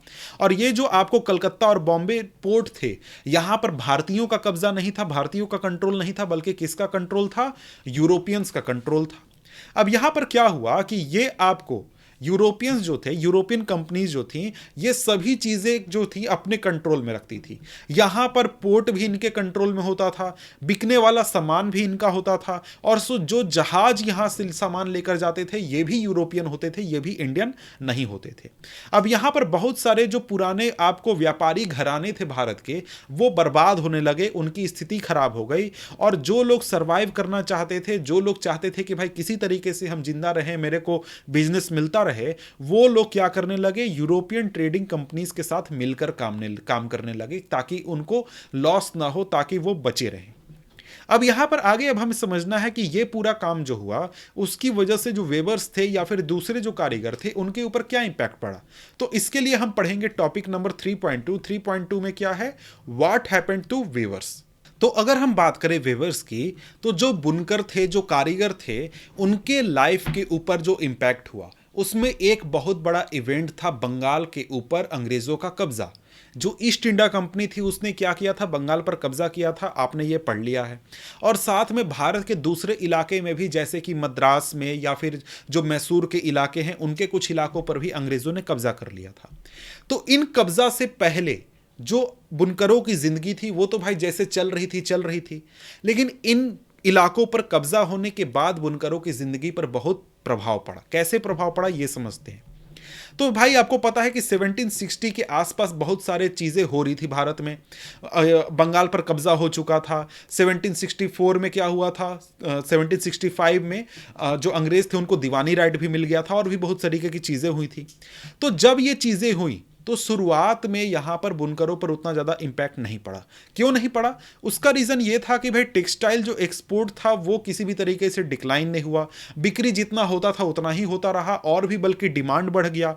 और यहां पर जो ब्रिटिश आपको कॉटन इंडस्ट्री थी वो भी उतना ग्रो नहीं की थी, ब्रिटेन में भी सामान नहीं बन रहे थे, तो सभी चीज़ें यहीं से एक्सपोर्ट हो रही थी, उसमें कोई रोक टोक नहीं आ रहा था। अब यहां पर कंपनी भी चाहती थी कि ये व्यापार है इसको ज़्यादा से ज़्यादा बढ़ाया जाए, क्योंकि इसी से कंपनी को बहुत ज़्यादा इनकम होता था। लेकिन यहां पर एक चीज़ आपको समझना है कि बंगाल के ऊपर कब्जा करने से पहले और कार्नाटिक रीजन पर, यानी कि जो कर्नाटक का रीजन है उसके आसपास के इलाके, वहां पर कब्जा करने से पहले, जैसे कि 1760s और 1770s में जो ईस्ट इंडिया कंपनी थी उसको काफ़ी परेशानी होती थी आपको सामान खरीदने में, एक्सपोर्ट के लिए। मतलब वो यहाँ से बहुत मुश्किल से सामान खरीदती थी और बहुत मुश्किल से सामान वो ले जाकर बेचती थी। उसका कारण ये था कि जो फ्रेंच थे, डच थे, पुर्तगीज थे, और साथ में कई सारे लोकल व्यापारी थे जो कि इस मार्केट में तैयार थे बुनकरों से सामान खरीदने के लिए। तो यहां पर अंग्रेजों को बहुत ज़्यादा कंपटीशन करना पड़ता था, हर कोई से कंपीट करके सामान खरीदना होता था।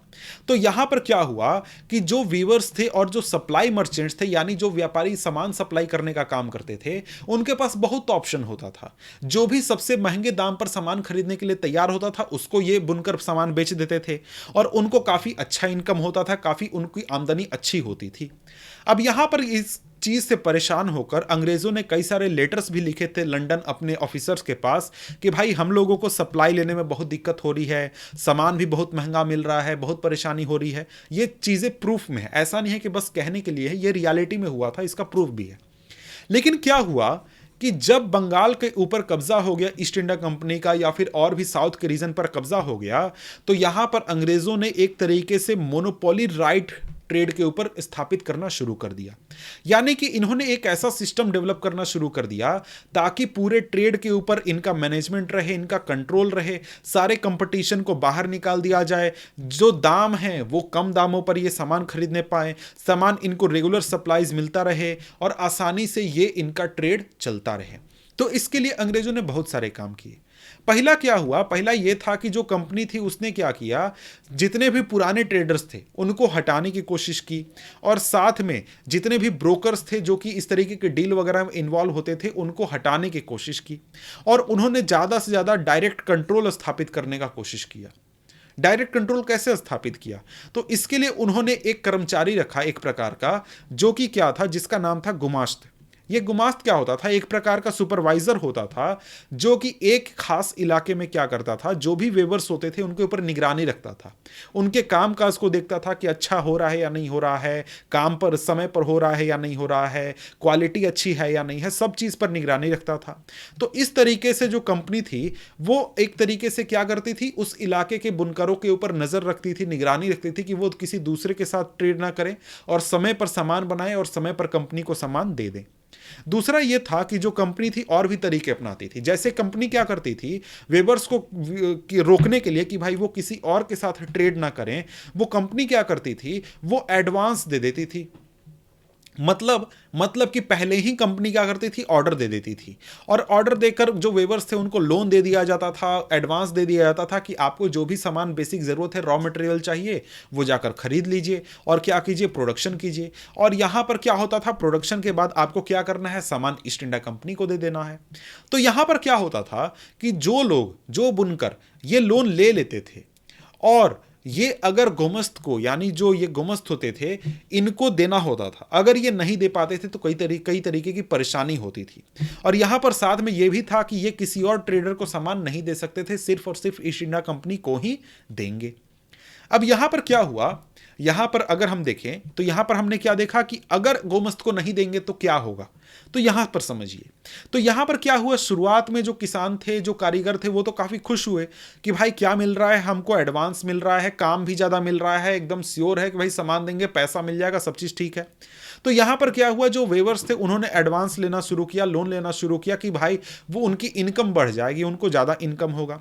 बहुत सारे जो वेवर्स थे उनके पास छोटी छोटी जमीन होती थी जिस पर वो पहले खेती किया करते थे, लेकिन क्योंकि उनको दिख रहा है कि भाई मेरे पास काम बहुत ज्यादा है, मेरे को बहुत ज्यादा एडवांस मिला है, बहुत ज्यादा मैं सप्लाई कर सकता हूं, बहुत इनकम हो सकता है, तो इन्होंने क्या किया, अपना जो काम था, जो खेत था, उसको भाड़ा पर लगा दिया, जमीन को भाड़े पर लगा दिया, और पूरे परिवार के सभी लोगों को काम में लगाकर सभी लोगों से क्या करने लगे, कपड़े तैयार करवाने लगे। तो इस तरीके से क्या हुआ कि परिवार के सभी लोग जो थे वो इस पूरे एक्टिविटी में इन्वॉल्व होने लगे, पूरे एक्टिविटी में काम करने लगे। लेकिन आगे चलकर क्या हुआ, आगे चलकर बहुत तरीके की परेशानियां आने लगी। क्या होने लगा कि जो कारीगर थे उनमें और गुमास्त में क्या होने लगे, झगड़े होने लगे। तो मैंने कहा ना कि भाई यहां पर क्या हुआ था, प्रॉब्लम हुआ था कि अगर गुमास्त को नहीं दे पाए तो क्या होगा, तो यहां पर परेशानी यही आने लगी। तो शुरुआत में क्या होता था, मतलब कि जो गुमास्त थे, अंग्रेजों के आने से पहले, ईस्ट इंडिया कंपनी के आने से पहले क्या था कि जो सप्लाई मर्चेंट होते थे वो आपको वीविंग विलेजेस के आसपास ही रहते थे, यानी बुनकरों के गांव के आसपास के ही लोग होते थे, वहीं पर वो रहते थे, और वीवर्स के साथ, बुनकरों के साथ काफी अच्छे उनके संबंध होते थे। तो उनको जो भी जरूरत होता था, जो भी काम होता था, वो उनकी मदद कर दिया करते थे। जब भी बुनकरों को कोई जरूरत होता था, व्यापारी मदद कर देते थे। लेकिन जब यहां पर अंग्रेजों का कब्जा हो गया और गुमास्त यहां पर रहने लगे, तो गुमास्त यहां पर गांव के आसपास के लोग नहीं होते थे, बल्कि बाहर का कोई कर्मचारी होता था, और यहां पर इनका गांव से कोई मतलब ही नहीं होता था, कोई रिलेशन नहीं होता था, किसी भी प्रकार से कोई रिलेशन ही नहीं था। इनको कंपनी ने हायर किया था, बस ये यहां आकर काम कर रहे थे। और ये जो गुमास्त होते थे ये काफी एरोगेंट होते थे, हमेशा सैनिकों को लेकर चलते थे, सिपाही लेकर चलते थे, प्यून लेकर चलते थे, और कोई भी वर्कर अगर काम सही पर नहीं करने पाता था, समय पर नहीं करने पाता था, तो उसको पनिश किया जाता था। पनिश कैसे होता था भाई, उनको पीटा जाता था, उनको पब्लिक में खड़ा होकर उनकी कुटाई की जाती थी, इस तरीके से उनको पनिश किया जाता था। जो वेवर्स थे उनके पावर भी पहले के कंपैरिजन में अब चले गए, क्योंकि पहले क्या होता था, जो बुनकर होते थे उनके पास ये आज़ादी थी कि वो ट्रेडर्स के साथ कम मोल भाव कर सकते थे, कि भाई तुम अगर 100 रुपया दे रहे हो तो वो तो 120 दे रहा है, उसको बेचेंगे, तो इस तरीके से मोल भाव कर सकते थे। लेकिन जब अंग्रेजों का कब्जा हो गया बंगाल पर या फिर साउथ के रीजन पर, मतलब जहां भी कब्जा हुआ वहां पर इनको अब ये बार्गेनिंग पावर एक तरीके से खत्म हो गया। ये अब प्राइसेस के ऊपर बार्गेन नहीं कर सकते थे और किसी दूसरे व्यापारी को बेच भी नहीं सकते थे, और इनको हमेशा बेचना होता था ईस्ट इंडिया कंपनी को ही, और इनको दाम मिलता था बहुत ज़्यादा कम, और जो लोन ये लेते थे वो हमेशा कंपनी के साथ इनको बांध कर रख देते थे कि भाई किसी और के साथ आप व्यापार भी नहीं कर सकते हैं। तो बहुत तरीके से इम्पैक्ट पड़ा जो कारीगर थे उनके ऊपर। अब यहां पर बात करें तो यहां पर टॉपिक क्या है, टॉपिक है describe any 3 major problems faced by Indian cotton weavers in the 19th century. ये 2018 का क्वेश्चन है, लेकिन ये क्वेश्चन यहां का नहीं है क्योंकि ये क्वेश्चन आपको नीचे का है। तो यहां पर इस टॉपिक में क्वेश्चन है, इस टॉपिक का क्वेश्चन है, गलती से ऊपर लिखा गया, मैं अभी बता दूंगा, ठीक है। अब यहां पर क्या हुआ, मैंने आपको बताया कि जो वेवर्स थे और जो गुमास थे इनके बीच में झगड़े होने लगे, बुनकरों को कम पैसा मिलने लगा, बुनकरों की आमदनी खत्म होने लगी, बहुत कम होने लगी। तो क्या हुआ, जो कार्नाटिक रीजन था और जो बंगाल रीजन था, यहां पर बहुत सारे जो बुनकर थे जो कि परेशान इन चीजों से हो गए, वो क्या करने लगे, गांव छोड़कर पूरे गांव के गांव डिजर्ट करने लगे, मतलब पूरा गांव एक बार में गांव छोड़कर भाग गया और वो जाकर किसी और गांव में जाकर रहने लगे, वहां पर जाकर लूम्स सेटअप कर लिए, जहां पर उनका फैमिली रिलेशन हो, जान पहचान का कोई हो, वहां पर जाकर रहने लगे और वहीं पर सारा काम धंधा अपना अपना करने लगे। और कहीं पर क्या हुआ, कई जगहों पर वेवर्स ने क्या किया, रिवोल्ट कर दिया, ट्रेडर्स के साथ मिलकर कंपनी को और उसके ऑफिसर को अपोज करने लगे। और आगे आगे चलकर क्या हुआ, धीरे धीरे लोग जो थे वेवर्स थे उन्होंने लोन लेना बंद कर दिया या फिर कम कर दिया और वर्कशॉप बंद कर दिए और दूसरे काम करने लगे, जैसे कि मजदूरी करने लगे। लेकिन क्या हुआ, 19th सेंचुरी में जो कॉटन वेवर्स थे उनको नई तरीके की प्रॉब्लम्स फेस करनी पड़ी। ये अब हम जरा सा समझते हैं। तो यहां पर आपको ये जो टॉपिक है ना, ये मैनचेस्टर कम्स टू इंडिया, इससे ये क्वेश्चन आपका बनता है। ये क्वेश्चन को आंसर हम यहां पर देखेंगे। साथ में एक और क्वेश्चन यहां पर है, ये क्वेश्चन आप यहां पर देख सकते हैं, why were there clashes between the weavers and gumasta. क्यों क्लैसेस होते थे भाई, वो तो आप आसानी से आंसर कर सकते हैं। अब यहां पर सिपोय को समझाया गया। सिपोय शब्द का मतलब क्या होता है, तो भाई देखो भारत में सिपाही होता था, तो अंग्रेज सिपाही सिपाही बोल नहीं पाते थे, वो सिपाही बोलते थे, ठीक है। तो यहां पर अगर हम लोग आगे बढ़े तो टॉपिक है हमारा मैनचेस्टर कम्स टू इंडिया। यहां पर क्या हुआ 1772 में, मतलब कि यहां पर क्या हुआ वो तो देखने वाले हैं, लेकिन ये अलग चीज है कि 1772 में हेनरी पोडोलो एक कंपनी के ऑफिशियल थे, उन्होंने ये कहा था कि इंडियन टेक्सटाइल जो है ना उसका डिमांड कभी भी कम नहीं होने वाला है। और उसका कारण ये है कि भारत में जो सामान बनता है जितनी अच्छी क्वालिटी का, उतनी अच्छी क्वालिटी का वर्ल्ड में कहीं और बनता ही नहीं है। समझ गए। लेकिन क्या हुआ कि आगे चलकर 19th सेंचुरी में जो ये डिक्लाइन था, मतलब कि जो आपको एक्सपोर्ट था टेक्सटाइल एक्सपोर्ट का, उसका काफ़ी ज़्यादा डिक्लाइन होने लगा। और अगर हम देखें तो 1811-12 में जो 33% जितना भी एक्सपोर्ट होता था इंडिया से, उसका 33% कॉटन टेक्सटाइल होता था, वो गिरकर क्या हो गया 1850-51 में 3% हो गया। ऐसा क्यों हुआ और इसके क्या रिजल्ट हुए, क्या परिणाम हुए, ये ज़रा सा समझते हैं। अब क्या हुआ, इसकी कहानी शुरू होती है भारत से नहीं बल्कि इंग्लैंड से। क्यों डिक्लाइन किया, तो उसका कारण यह था कि इंग्लैंड में जो कॉटन इंडस्ट्री थी वो काफ़ी डेवलप हो गई। वो डेवलप हो गई मतलब क्या हुआ, वहाँ पर बहुत ज़्यादा प्रोडक्शन होने लगा, वहाँ पर फैक्ट्रियाँ सेटअप हो गई और भी बहुत सारी चीज़ हो गए। तो यहाँ पर क्या हुआ कि जितने भी इंडस्ट्रियल ग्रुप थे जो भी प्रोडक्शन वगैरह करते थे, वो परेशान इस बात से थे कि जो भाई विदेशों से इंपोर्ट हो रहा है ना, उसकी वजह से क्या है हमारा सामान नहीं बिकेगा। उन्होंने अपने सरकार के ऊपर प्रेशर डाला कि सरकार जो है विदेशों से सामान के ऊपर ड्यूटी लगा दे, टैक्स लगा दे कॉटन टेक्सटाइल के ऊपर, ताकि क्या हो सके जो मैनचेस्टर एक शहर है इंग्लैंड में, मैनचेस्टर में बने हुए जो सामान है वो ब्रिटेन में आसानी से बिक सके, बिना किसी परेशानी से, बिना किसी रोक टोक के। तो उसी समय में क्या हुआ कि जो इंडस्ट्रियलिस्ट थे, एक तो उन्होंने क्या किया, पहला तो भाई ब्रिटेन में सामान बिकने से, विदेशी सामान मतलब भारत का सामान बिकने से रोक दिया। दूसरा उन्होंने क्या किया, ईस्ट इंडिया कंपनी को मना लिया या फिर प्रेशराइज कर लिया कि वो जो है ब्रिटेन में बनने वाले जो सामान हैं उनको भारत में भी लाकर बेचना शुरू करे।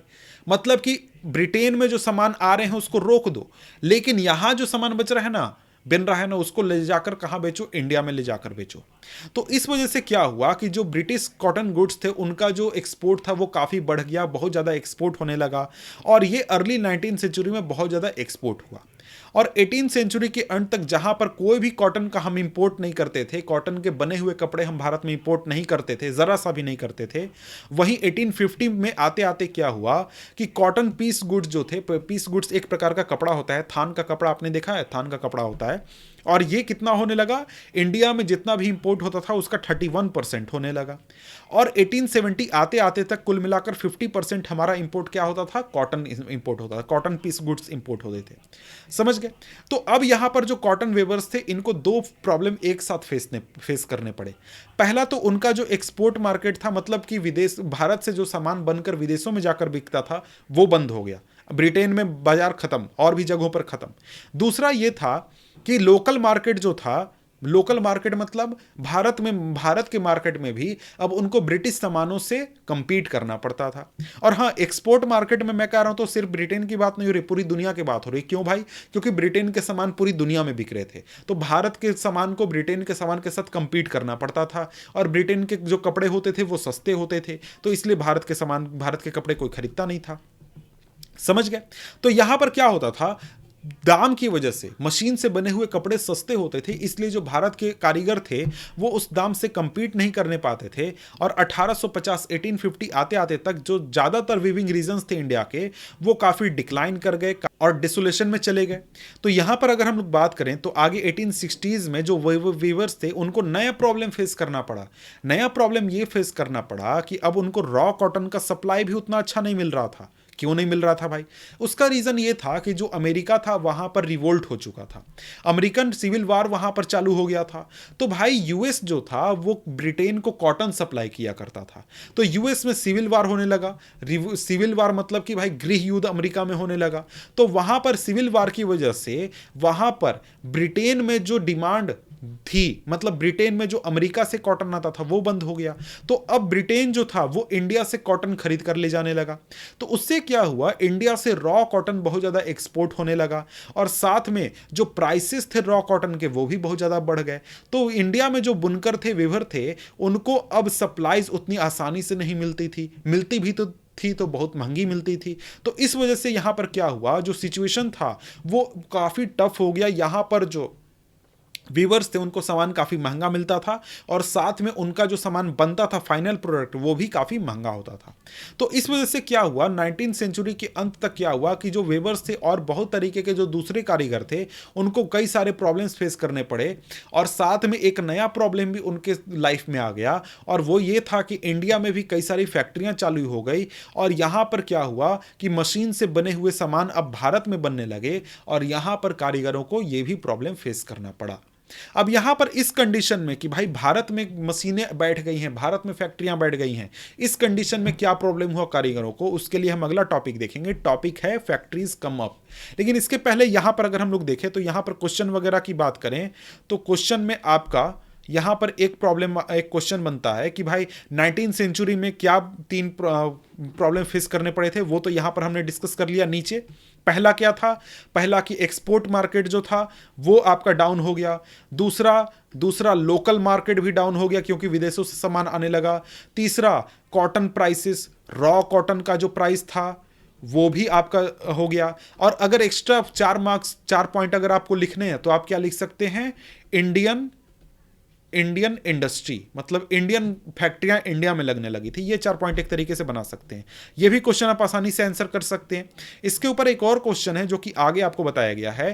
क्वेश्चन यहां पर क्या है, why did the export of Indian textile decline at the beginning of 19th century. तो ये आप आसानी से आंसर कर सकते हैं। वहां पर हमने बता दिया कि भाई यही वाला आंसर होगा जो कि यहां पर मैंने बताया। ठीक है, यही चारों पॉइंट आप एक तरीके से लिख सकते हैं। क्लियर है? तो यहां पर अगर आप बात करें तो आगे हमारे सामने अब टॉपिक क्या है, topic number 4, factories come up. यानी अब क्या है, अब भारत में फैक्ट्रियां आ गई हैं। तो भारत में फैक्ट्रियां कैसे आई, किसने उन्हें लगाया, कौन लोग वहां काम कर रहे थे, तो बहुत सारी चीजें अब यहां पर हम देखेंगे।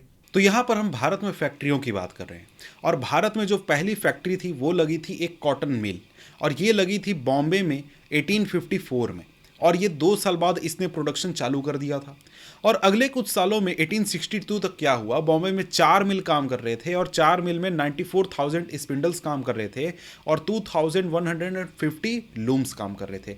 लूम क्या होता है, एक प्रकार का औजार होता है, सिस्टम होता है, मशीन होता है, जिससे कि क्या किया जाता है, आपको कपड़े बुने जाते हैं, धागा से कपड़ा बुना जाता है। और स्पिंडल क्या होता है, धागा बनाने की मशीन होती है। ठीक है, अब यहाँ पर बात करें तो इसी समय में क्या हुआ, जूट मिल भी सेटअप होने लगा बंगाल में।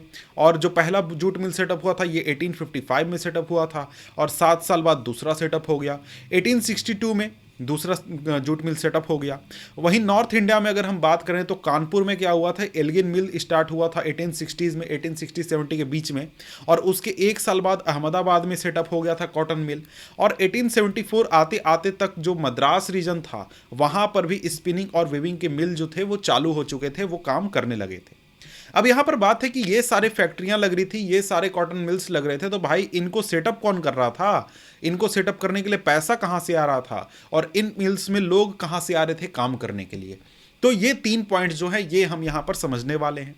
तो सबसे पहला पॉइंट है 4.1, द अर्ली एंटरप्रेन्योर्स, यानी कि जो शुरुआती लोग हैं जिन्होंने ये सारे इंडस्ट्रीज लगाना चालू किया, मिल्स वगैरह लगाना चालू किया। तो बात है कि जो इंडिया में इंडस्ट्री लगे वो अलग अलग रीजन में अलग अलग तरीके के लोगों के द्वारा लगाए गए। तो आइए देख लेते हैं वो कौन से लोग थे। तो यहाँ पर देखें तो बहुत सारे जो बिजनेस ग्रुप थे या फिर बिजनेसमैन थे, उनका जो मेन धंधा था जहाँ से उनको पैसा का इनकम हुआ था, वो हुआ था चाइना के साथ ट्रेड में। जब चाइना के साथ ट्रेड हो रहा था तो उसमें इन्होंने पार्टिसिपेट किया था, चाइना के साथ बहुत ज़्यादा इंपोर्ट एक्सपोर्ट किया था, तो उससे इनको प्रॉफिट हुआ था, जिससे इन्होंने इन्वेस्टमेंट करके क्या किया, ये सारे मिल्स वगैरह सेटअप किए। तो आपने पढ़ा होगा पिछले साल कि लेट 18 सेंचुरी में कि जो ब्रिटिशर्स थे वो इंडिया से ओपियम एक्सपोर्ट कर रहे थे चाइना में, और वहाँ से टी लेकर चाइना से इंग्लैंड जाते थे। तो बहुत सारे इंडियंस जो थे वो ब्रिटिशर्स के साथ मतलब मिलकर मतलब कहने का मतलब कि ब्रिटिशर्स जा रहे हैं तो ये भी अपना जहाज़ वगैरह लेकर एक्सपोर्ट करते थे, और ये क्या करते थे, इस ट्रेड में शामिल होते थे, फाइनेंसिंग करते थे, सप्लाईज लेते थे, कंसाइनमेंट पहुँचाते थे, लाते थे, ये सारे काम करते थे। तो इस तरीके के ट्रेड से इनको बहुत तरीके के इनकम हुए, मतलब काफ़ी इनकम हुआ, जिससे कि ये इंडस्ट्रीज वगैरह लगा सके। ठीक है, अब यहाँ पर क्या हुआ, बंगाल में बात करें तो एग्जाम्पल के रूप में बंगाल में द्वारकानाथ टैगोर थे, जिन्होंने चाइना के साथ ट्रेड में पैसा कमाया था, और इन्होंने क्या किया, इंडस्ट्रियल इन्वेस्टमेंट किया। इन्होंने 6 ज्वाइंट स्टॉक कंपनी स्थापित की 1830 और 40 के बीच में, और टैगोर इनका जो इंटरप्राइज था ये आपका एक तरीके से अच्छा चला। लेकिन 1840s में क्या हुआ, 1840s में जब बिजनेस क्राइसिस आया, कुछ इकोनॉमिक स्लोडाउन आया था, उसकी वजह से इनका जो सेटअप था, इनका जो बिजनेस था वो डूब गया, वो एक तरीके से खत्म हो गया। लेकिन क्या हुआ, आगे चलकर 19 सेंचुरी में कई सारे ऐसे चाइना के साथ ट्रेडर्स थे जो कि इंडिया के इंडियंस थे, वो एक तरीके से काफ़ी सक्सेसफुल हुए। बॉम्बे में बात करें तो जो पारसी कम्युनिटी के लोग थे, जैसे कि दीन शॉ पेटिट, इसके अलावा जमशेद जी नुजरवान जी टाटा जो थे, वो भी एक तरीके से क्या थे, इसी तरीके से उनका जो अर्निंग था वो हुआ था। और यहाँ पर क्या हुआ, इनको जो वेल्थ था वो यहीं से मिला, मतलब चाइना के साथ एक्सपोर्ट करके और भी तरीके से, और साथ में ये इंग्लैंड को रॉ कॉटन शिपमेंट भी एक्सपोर्ट किया करते थे। इसके अलावा सेठ हुकुमचंद जो थे, जो कि मारवाड़ी बिजनेस थे, जिन्होंने इंडियन जूट मिल, जो पहला इंडियन जूट मिल स्थापित किया था कलकत्ता में 1917 में, वो भी एक तरीके से चाइना के साथ ही उनका ट्रेड हुआ था। ठीक है, अब यहाँ पर बात करें तो यहाँ पर देखिए, यहाँ पर लिखा गया है कि 1917 में पहला इंडियन जूट मिल सेटअप हुआ था, लेकिन ऊपर हमने कहा कि भाई 1855 में इंडिया में जूट मिल आ चुका था। तो ये क्लियर कर लीजिए कि 1855 में जो जूट मिल स्थापित हुआ था वो ब्रिटिशर्स द्वारा स्थापित किया गया था, यानी कि कोई ब्रिटिशर था जिसने कि यहाँ पर जूट मिल स्थापित किया था। लेकिन ये जो 1917 में जो आपका जूट मिल स्थापित हुआ, ये ऐसा जूट मिल था जिसका मालिक एक इंडियन था, समझ गए। तो इसी तरीके के और भी व्यापारी थे, जैसे कि जो जीडी बिरला, हम बिरला ग्रुप को जानते हैं, उनके जो ग्रैंडफादर वगैरह थे वो भी चाइना के साथ ट्रेड में ही उनको काफ़ी इनकम हुआ था, काफ़ी पैसे कमाए थे वो, जिससे उन्होंने इंडस्ट्रीज वगैरह इंडिया में स्थापित किए थे। अब यहां पर बात करें तो ये एक तरीका हो गया कि भाई चाइना के साथ ट्रेड करके पैसा आया, जिससे कि इंडस्ट्री वगैरह लगाए गए। लेकिन इसके अलावा दूसरे तरीके से भी क्या हुआ, लोग जो थे वो ट्रेड करके पैसा कमा रहे थे वहां, जहां से उनको पैसा मिला, और इस तरीके के वेंचर वगैरह किए। जैसे कुछ जो मर्चेंट थे वो जो कि मद्रास के थे, वो बर्मा के साथ ट्रेड वगैरह करते थे। इसके अलावा कुछ लोग जो थे वो मिडिल ईस्ट, कुछ लोग ईस्ट अफ्रीका के साथ ट्रेड करके प्रॉफिट कमाते थे। तो इस तरीके से भी जो लोग थे वो एक तरीके से ट्रेड करके इनकम उनका हो रहा था, जहां से उनको कैपिटल मिल रहा था, पैसे मिल रहे थे। लेकिन इसके अलावा दूसरे भी कॉमर्शियल ग्रुप थे जो कि बाहर किसी विदेश में जाकर ट्रेड नहीं कर रहे थे, बल्कि भारत में ही एक जगह से दूसरी जगह पर ट्रेड कर रहे थे। वो एक जगह से दूसरी जगह सामान पहुंचाते थे, बैंकिंग सिस्टम वो प्रोवाइड करते थे, फंड ट्रांसफर करते थे, फाइनेंस करते थे, ट्रेडिंग को बहुत तरीके से काम करके वो उनको पैसे इनकम होते थे। अब यहां पर बात हुआ कि जब इंडस्ट्रीज वगैरह लगने की बात आने लगी, उस समय बहुत सारे लोग जो थे उन्होंने फैक्ट्री सेटअप करना शुरू कर दिया। अब यहां पर आगे चलकर क्या हुआ कि जो इंडियन पूरा ट्रेड सिस्टम था, ट्रेड था, उस पर कॉलोनियल कंट्रोल धीरे धीरे टाइट होने लगा। अंग्रेज जो थे ज़्यादा से ज़्यादा ट्रेड पर अपना कंट्रोल चाहते थे, और इस वजह से जो इंडियन मर्चेंट थे, इंडियन व्यापारी वगैरह थे, उनको जो काम करना था उसमें काफ़ी बाधा वगैरह भी होने लगी थी। जैसे कि जो इंडियंस थे उनको यूरोप के साथ ट्रेड करने के लिए मना कर दिया गया था कि वो मैन्युफैक्चर्ड गुड का ट्रेड नहीं कर सकते हैं, और वो एक्सपोर्ट अगर कर सकते हैं तो केवल रॉ मटेरियल और फूड ग्रेन्स को एक्सपोर्ट कर सकते हैं, जैसे कि कॉटन, ओपियम, वीट, इंडिगो, इस तरीके से, जो कि ब्रिटिशर्स को चाहिए, और कुछ भी किसी और को एक्सपोर्ट वगैरह नहीं कर सकते हैं। और इसी के साथ ही जो शिपिंग बिजनेस था वहां से भी इंडियंस को धीरे धीरे बाहर निकाल दिया गया था। अब क्या हुआ कि फर्स्ट वर्ल्ड वॉर तक सिचुएशन ऐसा ही चलते रहा। जो इंडियन व्यापारी थे उनको बहुत तरीके की परेशानियां झेलनी पड़ी, उनको बिजनेस बंद करने पड़े कई सारे व्यापारियों को, और बहुत उनके लाइफ में प्रॉब्लम थे। लेकिन क्या हुआ कि जब फर्स्ट वर्ल्ड वॉर स्टार्ट हुआ तो यूरोपियन जितने भी थे बिजनेसमैन, मतलब बिजनेस ग्रुप, जैसे कि आज आप देखते हैं ना कि भाई ग्रुप है, टाटा ग्रुप या फिर अंबानी ग्रुप, तो ये सारे क्या हैं, ग्रुप हैं जो कि कई सारी कंपनियां संभालते हैं। उस समय से क्या होता है, उस समय भी यूरोपियन कई सारे ग्रुप थे जो कि इंडिया में आपको क्या करते थे, बिजनेस, बहुत सारे बिजनेस संभालते थे। जैसे कि 3 उसमें से नाम दिए गए हैं, bird higher and company, Andre you'll, Zachary sneaker, ये सारी कंपनियां थी जो कि इंडिया के फैक्ट्रियां वगैरह की मालिक हुआ करती थी। अब यहां पर क्या हुआ कि जब आपका फर्स्ट वर्ल्ड वॉर हो गया, फर्स्ट वर्ल्ड वॉर स्टार्ट हुआ, तो ये सारी कंपनियां जो थी वो उसमें उलझ गई, उसमें काम करने लगी, और यहां पर इंडियंस को थोड़ा सा छूट मिल गया। लेकिन यहां पर ये काम कैसे करती थी, ये अगर हम देखें तो ये सारी कंपनियां क्या करती थी कि ये एक तो पैसे प्रोवाइड करती थी इंडस्ट्रीज वगैरह सेटअप करने के लिए, जॉइंट स्टॉक कंपनियां सेटअप करती थी और उसको मैनेज करती थी, और इसके बदले में साथ में जो इंडियंस होते थे वो फाइनेंसिंग प्रोवाइड करते थे, कैपिटल प्रोवाइड करते थे, और साथ में जो यूरोपियन कंपनियां थी, ये जो कंपनियां का नाम दिया गया, ये सारा इन्वेस्टमेंट करती थी और बिजनेस डिसीजन लेती थी कि भाई कहां पैसा लगाना है, कैसे करना है, क्या करना है, सारा चीज समझ गया। जो यूरोपियन मर्चेंट थे, इंडस्ट्रियलिस्ट थे, वो एक तरीके से अपना चैम्बर ऑफ कॉमर्स उन्होंने बनाकर रखा था। वो इंडियन व्यापारियों को अपने ग्रुप में शामिल नहीं होने देते थे, इंडियन व्यापारियों को बाहर रखा जाता था, और सारा यूरोपियंस जो थे वो अपना मिलजुल कर सारा काम वगैरह करते थे। और यहाँ पर अगर हम लोग देखें तो यहाँ पर JN Tata, RD Tata, RJ Tata, सभी जो लोग हैं उनको आप यहाँ पर देख सकते हैं। इसके अलावा यहाँ पर आगे बढ़ें तो एक वर्कर का फैमिली है, वो उसको देख सकते हैं। तो यहाँ पर अब अगला टॉपिक आता है 4.2। 4.2 टॉपिक क्या है, where did the workers come from, ये वर्कर कहां से आते थे। सिंपल एक लाइन में अगर मैं आंसर बताऊं तो सिंपल एक लाइन में आंसर है कि वर्कर जहां पर भी फैक्ट्री होती थी उसके आसपास के जो डिस्ट्रिक्ट होते थे वहां से आते थे। अब यहां पर बात करें तो यहां पर जो फैक्ट्रीज थी उनको तो वर्कर की जरूरत थी, जैसे जैसे फैक्ट्रियां लगने लगी वैसे वैसे वर्कर आने लगे। 1901 में 5,84,000 वर्कर काम कर रहे थे इंडियन फैक्ट्री में। 1946 तक 24,36,000 वर्कर्स जो थे फैक्ट्रियों में काम कर रहे थे। तो ये वर्कर आते कहां से थे, सिंपल आंसर कि भाई आसपास के जो जिले थे जहां फैक्ट्री है उसके आसपास के जिलों से ये वर्कर आ जाते थे। अब जो भी किसान होते थे, कारीगर होते थे, जिनको गांव में काम नहीं मिलता था, वो इन शहरों में आ जाते थे ताकि इनको काम मिल सके। और एग्जाम्पल के तौर पर अगर हम देखें तो जो बॉम्बे कॉटन इंडस्ट्रीज थे 1911 में, वहां पर रत्नागिरी डिस्ट्रिक्ट से 50% वर्कर आते थे।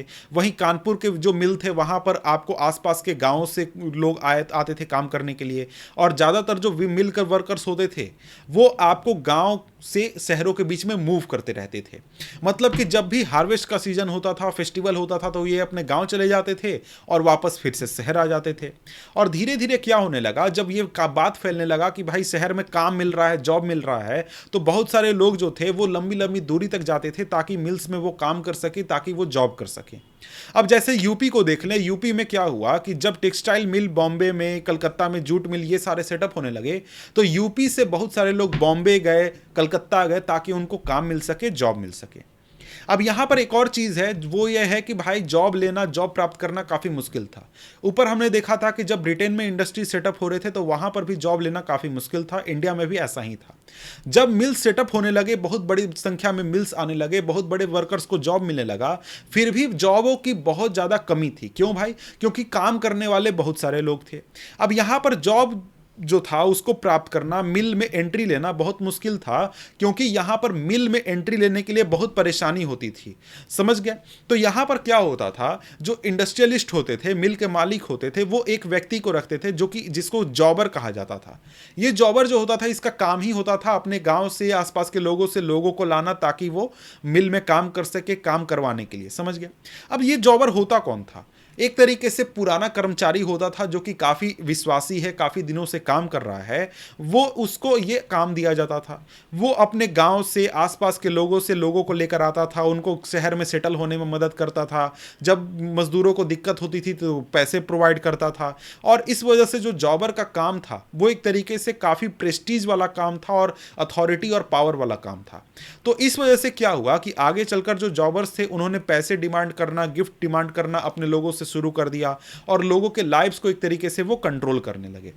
और बहुत सारे जो फैक्ट्री वर्कर थे वो एक तरीके से शहरों में आ रहे थे।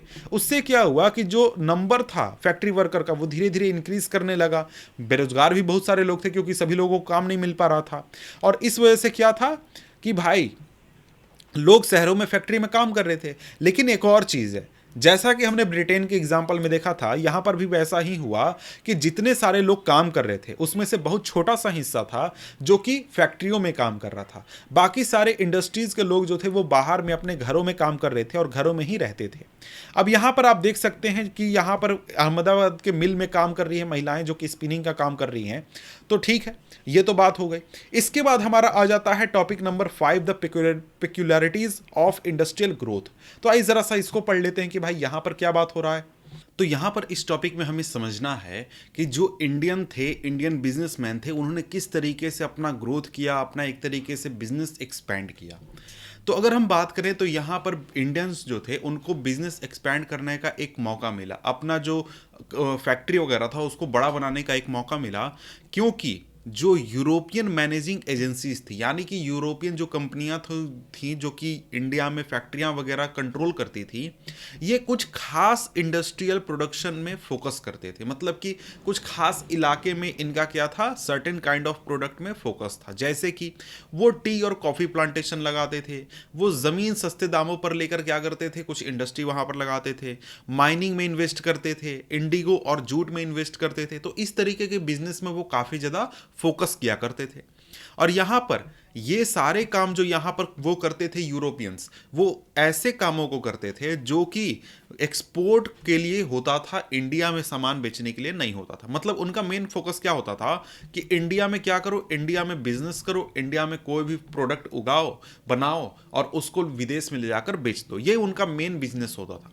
तो उसी चीज को ध्यान में रखते हुए जो इंडियन बिजनेसमैन थे वो जब भी इंडस्ट्री लगाते थे 19th सेंचुरी में, तो वो इस बात का ध्यान रखते थे कि वो ब्रिटिशर्स के साथ कंपीट ना करें, ऐसे इंडस्ट्री में ना जाए जहां पर ब्रिटिशर्स काम कर रहे हैं। क्योंकि वहां पर क्या होगा, फिर ब्रिटिशर्स की सरकार जो है वो इंडियंस को हटा देगी, इंडियंस के साथ क्या करेगी, भेदभाव कर देगी। तो यहां पर वो क्या करते थे, मैनचेस्टर गुड्स यानी कि जो इंग्लैंड से आने वाले सामान है वो यहाँ पर नहीं बनाते थे। साथ में ऐसे कोई भी काम नहीं करते थे जिसमें कि ब्रिटिशर्स काम कर रहे हैं, वो ऐसी चीज़ें बनाते थे जो कि ब्रिटिशर्स नहीं कर रहे हैं। समझ गए। तो यहाँ पर अगर हम लोग बात करें तो यहाँ पर देखें तो एक चीज़ जैसे उदाहरण है कि जो यार्न है यानी जो धागा है वो एक इंपॉर्टेंट ब्रिटिश इंपोर्ट नहीं था इंडिया में। मतलब कि जो ब्रिटेन था वहाँ से मैनचेस्टर से क्या आता था, वहाँ पर टेक्सटाइल आता था। टेक्सटाइल मतलब बना हुआ फिनिश्ड गुड आता था, फिनिश्ड कपड़ा आता था। लेकिन जो धागा होता था वो ब्रिटेन से यहाँ नहीं आता था, ब्रिटेन से इंपोर्ट नहीं होता था। तो इसलिए जो क्या हुआ कि जो इंडिया में जो भी नए मिल सेटअप हुए, नए कॉटन मिल सेटअप हुए, वो क्या करते थे, वो धागे बनाते थे।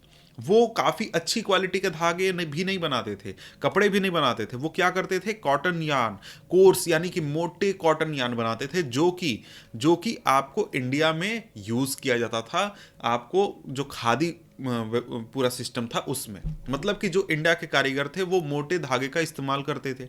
और यहाँ पर यार्न धागा अगर ब्रिटेन से आता भी था तो वो अच्छी क्वालिटी वाला आता था, मोटा धागा इंडिया में नहीं आता था। समझ गए। तो इसलिए क्या हुआ कि ये एक ऐसा सेक्टर मिल गया इंडिया के बिजनेसमैन को कि जहां पर ब्रिटिशर्स काम नहीं कर रहे हैं और ये आसानी से अपने सामान बनाकर बेच सकते हैं और ब्रिटिशर्स के साथ इनका कोई कंपटीशन नहीं होगा। इसके साथ ही इस चीज़ को ये चाइना को भी एक्सपोर्ट किया करते थे। अब क्या हुआ कि 20th सेंचुरी के फर्स्ट डिकेड में, मतलब कि आपको 1910 के 1900 से 1910 के बीच में क्या हुआ कि बहुत तरीके की चीज़ें आई जिसकी वजह से पूरा इंडस्ट्री इंडस्ट्रियलाइजेशन चेंज हुआ। धीरे धीरे स्वदेशी मूवमेंट जो था वो काफ़ी मजबूत हो रहा था, और जो नेशनलिस्ट लोग थे वो क्या करते थे, विदेश में बने हुए चीज़ों का बायकॉट करने की बात करते थे। जो इंडस्ट्रियल ग्रुप थे वो उन्होंने अपने अपने ग्रुप बना लिए थे। इंडिया के इंडस्ट्रियल ग्रुप मतलब इंडिया के जो बिजनेसमैन थे उन्होंने अपना ग्रुप बना लिया था, और वो सरकार के ऊपर प्रेशर डालते थे कि भाई टैरिफ प्रोटेक्शन लगाओ, दूसरे तरीके के छूट दो हमको, ताकि हम लोग सर्वाइव कर सके, बिजनेस कर सके। आगे चलकर 1906 से मतलब 1906 के बाद क्या हुआ कि जो इंडिया से यार्न एक्सपोर्ट होता था चाइना में, वो काफ़ी डिक्लाइन कर गया। वो डिक्लाइन इसलिए कर गया क्योंकि चाइना में बहुत सारे आपको कॉटन मिल्स वगैरह आ चुके थे, जापान में भी आ चुके थे, और ये चाइना के मार्केट में, चाइना के बाजार में धागे भर दिए थे, और इंडिया के जो एक्सपोर्ट थे वो चाइना तक अब पहुंच नहीं रहे थे, या फिर लोग खरीदना नहीं चाहते थे वहां पर। ठीक है, तो इसलिए क्या हुआ कि जो इंडस्ट्रियलिस्ट थे वो अपना फोकस अब धागे से हटाकर कपड़े के प्रोडक्शन में करने लगे, और वो इंडिया में उन्होंने क्या किया, कपड़े का प्रोडक्शन चालू किया। और जो कॉटन पीस का प्रोडक्शन था इंडिया में वो डबल कर गया 1900 और 1912 के बीच में। रीजन क्या था कि भाई चाइना में एक्सपोर्ट नहीं हो पा रहा था, तो जितने भी कॉटन मिल थे वो अब क्या कर रहे थे, धागे नहीं बना रहे थे, बल्कि क्या करने लगे, वो कपड़े बनाने लगे। और 1900 से 1912 के बीच में ये प्रोडक्शन दुगना हो गया।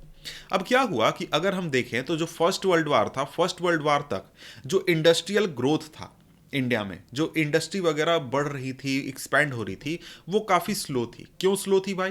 क्योंकि यहाँ पर क्या हुआ था कि उसके पहले जो ब्रिटिशर्स था उनका कब्जा था इंडिया के पूरे इंडस्ट्री के ऊपर।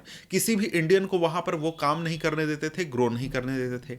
अब क्या हुआ कि जब ये वार होने लगा, युद्ध होने लगा, तो जो इंडिया में मिल्स थे, ब्रिटिश मिल थे, या फिर जो मैनचेस्टर वगैरह इंग्लैंड में जितने भी मिल थे, वो युद्ध की ज़रूरत की चीज़ें बनाने में बिजी हो गए।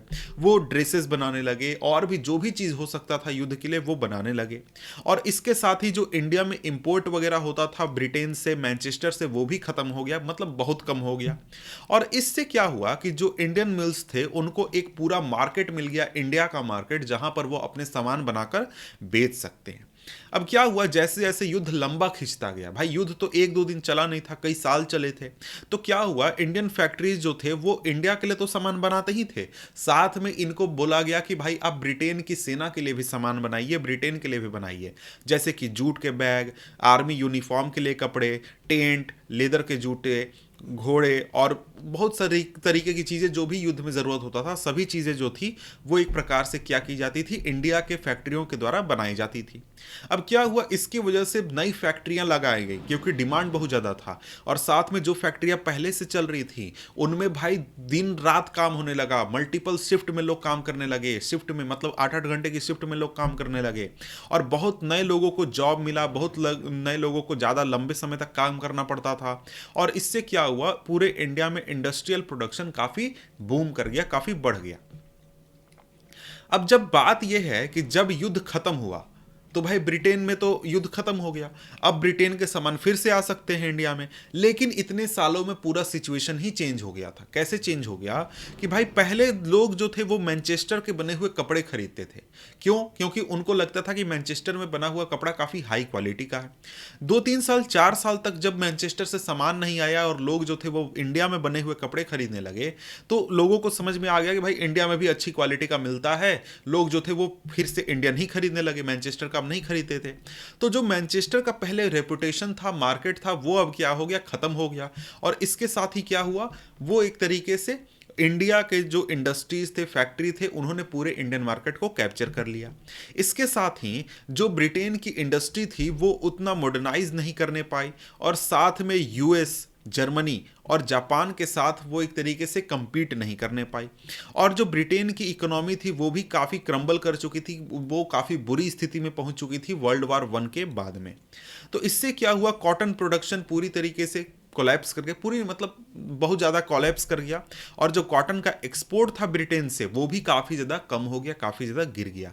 और इसी तरीके से जितनी भी कॉलोनीज़ थी, जैसे कि साउथ अफ्रीका हो गया, न्यूजीलैंड हो गया, ऑस्ट्रेलिया हो गया, ये सारे जितनी भी कॉलोनीज़ थी वहाँ पर बहुत सारे लोकल इंडस्ट्री आ चुके थे, और ये काफ़ी मजबूत भी हो चुके थे, और ये ब्रिटेन से आने वाले सामान या फिर किसी और देश से आने वाले सामान को रिप्लेस कर चुके थे। ठीक है, अब यहां पर आगा आपका टॉपिक है 5.1। यहां पर कहता है स्मॉल स्केल इंडस्ट्रीज प्रीडोमिनेट। अब यहां पर एक चीज हम बार बार पढ़ रहे हैं, तो इस टॉपिक में बार बार आपकी बात आ रही है फैक्ट्रियों की, लेकिन अगर हम ध्यान दें तो पता चलेगा कि भाई जो फैक्ट्री का प्रोडक्शन था इंडिया में या फिर वर्ल्ड में भी, वो पूरे प्रोडक्शन का बहुत कम था। जैसे कि हमने ऊपर देखा था कि 20% वर्कर्स काम कर रहे थे, 20% प्रोडक्शन हो रहा था। उसी तरीके से अगर हम देखें तो इंडिया में भी क्या हुआ था कि जिस समय में हम बात कर रहे हैं उस समय में ऐसा नहीं था कि सारे लोग जो थे वो फैक्ट्री में काम कर रहे थे, सारा प्रोडक्शन फैक्ट्री में हो रहा था, ऐसा नहीं था। लोग जो थे, लोग बहुत बड़ी संख्या में छोटी छोटी इंडस्ट्रीज में काम कर रहे थे, स्मॉल स्केल इंडस्ट्री जिसको कि हम कहते हैं, या फिर कॉटेज इंडस्ट्री कहते हैं। अब यहां पर देखें, यहां पर यही कहा जा रहा है कि जो फैक्ट्री इंडस्ट्रीज थी, यानी फैक्ट्रियों में जो काम होता था, वो काफी ग्रो कर रहा था, युद्ध के समय भी ग्रो कर रहा था और युद्ध के बाद भी ग्रो कर रहा था। लेकिन ये पूरी इकोनॉमी का बहुत छोटा सा हिस्सा थी। अगर हम बात करें तो 1911 में कुल मिलाकर जो 67% इंडस्ट्रीज थी वो कहाँ लोकेटेड थी? बंगाल और बॉम्बे में लोकेटेड थी। बाकी इलाके में थोड़ा थोड़ा लोकेटेड थी। लेकिन बाकी पूरे देश में अगर हम बात करें तो जो पूरा प्रोडक्शन होता था वो मेनली होता था स्मॉल स्केल इंडस्ट्रीज में, और ये पूरी तरीके से प्रीडोमिनेट करती थी। अब ये स्मॉल स्केल इंडस्ट्री का मतलब क्या है? इसका मतलब है कि कोई कारीगर अपने घर में काम कर रहा है, अपने घर में 4 लोग मिलकर काम कर रहे हैं, एक इलाके है, एक मोहल्ला है, मोहल्ला के 10 लोग मिलकर क्या कर रहे हैं, एक छोटी सी फैक्ट्री टाइप की चला रहे हैं जहां पर 10 मिलकर काम करते हैं और कुछ सामान बनाते हैं। तो यहां पर अगर हम लोग बात करें तो यहां पर अगर लेबर की बात करें, मजदूरों की बात करें, तो जितने भी इंडस्ट्रियल लेबर थे उसमें से बहुत छोटी संख्या में लोग जो थे वो आपको रजिस्टर्ड फैक्ट्रीज में काम कर रहे थे। रजिस्टर्ड फैक्ट्री मतलब जिसका रजिस्ट्रेशन सरकार के पास किया गया है और सरकार के पास सारा डाटा वगैरह रहता है। 1911 में मात्र 5% वर्कर जो थे पूरी इंडिया के, वो आपको रजिस्टर्ड फैक्ट्री में काम कर रहे थे, और 1931 में कुल मिलाकर मात्र 10% वर्कर आपको रजिस्टर्ड फैक्ट्री में काम कर रहे थे।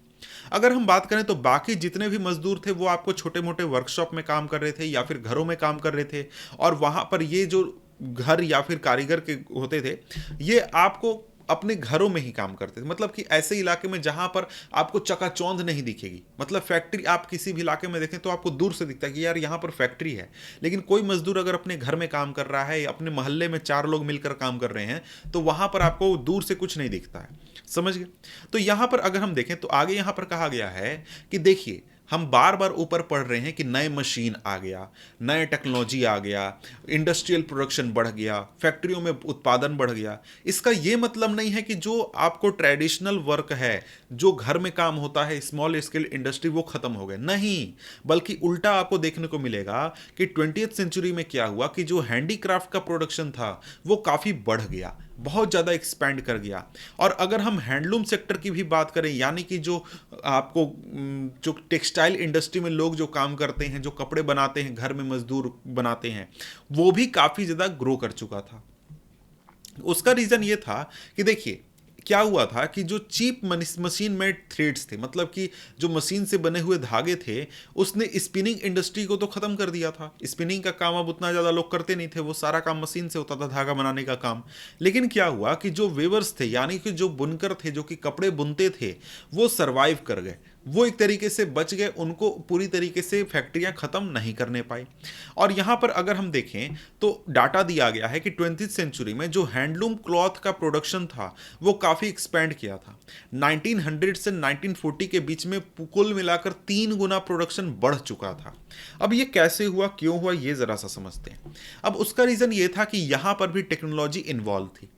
जो हैंडीक्राफ्ट का काम करने वाले लोग थे उन्होंने नई टेक्नोलॉजी को अपना लिया, जिससे कि उनका जो प्रोडक्शन था वो काफ़ी इंप्रूव कर गया, और उनका दाम भी उतना ज़्यादा इंप्रूव मतलब बढ़ा नहीं, मतलब उतने ही दाम में वो ज़्यादा देर तक काम कर सकते थे, ज़्यादा प्रोडक्शन कर सकते थे, सस्ते कीमत पर प्रोडक्शन कर सकते थे।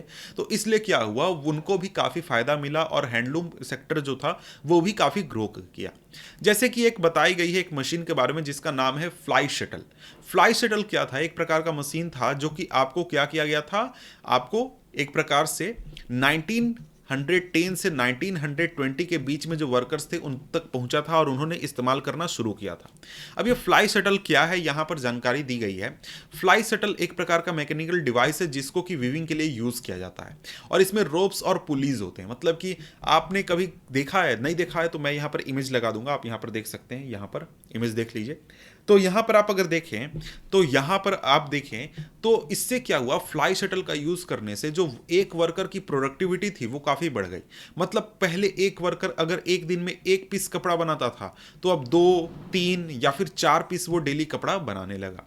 समझ गए। और इससे क्या हुआ, इससे अब ज़्यादा मजदूरों को हायर करने की ज़रूरत नहीं थी और एक तरीके से ज़्यादा प्रोडक्शन हो सकता था। 1941 आते आते तक जितने भी इंडिया में आपको हैंडलूम थे उसमें से 35% हैंडलूम में आपको फ्लाई शटल मौजूद हो गए थे। जैसे कि ट्रैवनकोर, मद्रास, मैसूर, कोचीन, बंगाल जैसे जो रीजन थे, यहाँ पर जितने भी हैंडलूम थे वहाँ पर 70 से 80% आपको जो वर्कर्स थे वो कहाँ काम कर रहे थे, फ्लाई शटल पर काम कर रहे थे।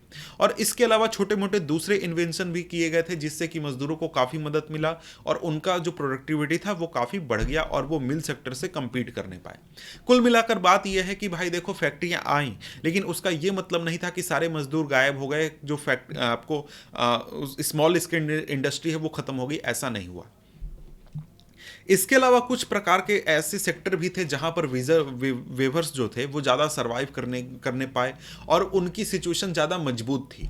जैसे कि अगर हम लोग बात करें ऐसी कपड़े, ऐसे क्वालिटीज़ के कपड़े जो कि मशीनों से नहीं बन सकते हैं, हाथों से ही बन सकते हैं, तो वो अभी भी सर्वाइव करते हैं। आज भी अगर आप देखिए तो आज इतनी टेक्नोलॉजी बढ़ चुकी है, आज इतनी ज़्यादा फैक्ट्रियाँ लग चुकी हैं, लेकिन आज भी बहुत सारे ऐसे कपड़े हैं जो कि बनते हैं आपको हैंडलूम पर। समझ गए। उसको मजदूर जो है, बुनकर जो है आज भी बनाता है, वो फैक्ट्रियों में मशीन के द्वारा नहीं बनाए जाते हैं। जैसे कि अगर हम बात करें तो यहाँ पर क्या था कि कुछ वेवर्स जो थे वो आपको मोटे धागे बनाते थे, मोटे कपड़े बनाते थे, और कुछ जो थे वो महीन कपड़े बनाते थे। जो मोटे कपड़े बनाने वाले जो लोग थे वो जो मोटे कपड़ा बनाते थे, मोटे धागों का जो क्लॉथ बनाते थे, उसको गरीब लोग खरीदते थे और इसका डिमांड जो था वो काफ़ी वायलेंटली फ्लक्चुएट करता था। मतलब कि भाई बात यह है कि गरीब आदमी कपड़ा खरीद रहा है तो कभी सिचुएशन खराब हुआ, मान लीजिए किसी सीजन में फसल खराब हो गई तो गरीब आदमी के पास पैसा नहीं है तो वो इस कपड़े को नहीं खरीदने पाएगा, वो इस मोटे कपड़े को नहीं खरीदने पाएगा। तो इसको बनाने वाले जो लोग थे उनको काफ़ी परेशानी होती थी। किसी सीजन में अच्छा कमाई होता था, किसी सीजन में कम कमाई होता था। लेकिन इसके कंपेरिजन में अगर हम देखें जो फाइनर क्वालिटीज़ के कपड़े थे, अच्छी क्वालिटी के कपड़े थे, वो एक प्रकार से अमीर लोग खरीदते थे। मतलब कि अमीर का कहने का मतलब करोड़पति नहीं, नॉर्मल आदमी जो कि अच्छा पैसा उसको मिल रहा है हर महीने। तो यहां पर क्या होता था कि कभी मान लीजिए सूखा भी आ गया, कोई परेशानी भी आ गई, तो यहां पर ये लोग जो हैं ये आसानी से इन सामानों को खरीद सकते हैं, इन कपड़ों को खरीद सकते हैं। और जैसे कि उदाहरण के रूप में देखें तो जो बनारसी साड़ी है, बनारसी साड़ी आज भी लोग पहनते हैं तो आज भी वो हैंडलूम पर ही बनता है, वो फैक्ट्रियों में नहीं बनता है। और इसके अलावा बालूचारी साड़ी जो है वो भी आपका ऐसा ही है, ऐसी ही कहानी है। तो यहाँ पर क्या होता था, यहाँ पर इन कपड़ों का कभी भी डिमांड खत्म नहीं होता था, कम नहीं होता था। अगर हम बात करें तो इसके आगे जो मिल्स हैं वो स्पेशलाइज्ड वीवर को कभी भी कॉपी नहीं करने पाती थी। यानी कि जो मजदूर बुनकर जो है, जो कि अपने मिल में क्या कर रहा है, एक प्रकार की बनारसी साड़ी बना रहा है, तो उसको मिल जो है, एक फैक्ट्री जो है वो कभी भी कॉपी नहीं करने पाता था। तो इसलिए क्या था कि जो आपके बुनकर थे जो कि स्पेशल प्रकार की साड़ियाँ बनाते थे, जैसे कि जो साड़ी जिनका जो बॉर्डर है वो बुना हुआ है, या फिर जो लुंगी और आपको रुमाल वगैरह मद्रास में बनते थे, इनको मिल से रिप्लेस नहीं किया जा सकता था। इसलिए यहाँ पर जो थे इस तरीके के काम करने वाले जो आपको वेवर्स थे वो सरवाइव कर गए, उनको किसी भी तरीके की प्रॉब्लम नहीं हुई। अब यहाँ पर जो वेवर्स थे और दूसरे क्राफ्ट पीपल थे जो कि मतलब कारीगरी का काम करते थे, ये एक तरीके से अपना बिजनेस एक्सपैंड करते रहे और धीरे धीरे इनका जो बिजनेस है वो काफ़ी ग्रो कर गया। और ऐसा नहीं था कि ये बिजनेस ग्रो कर रहा था तो इसका ये मतलब नहीं था कि इनको बहुत इनकम हो रहा था, बहुत फायदा हो रहा था, ऐसा नहीं था। उसका रीज़न ये था कि ये जो वेवर्स थे इनको इनकम तो बढ़ रहा था लेकिन ये काफ़ी कठिनाई में जीते थे।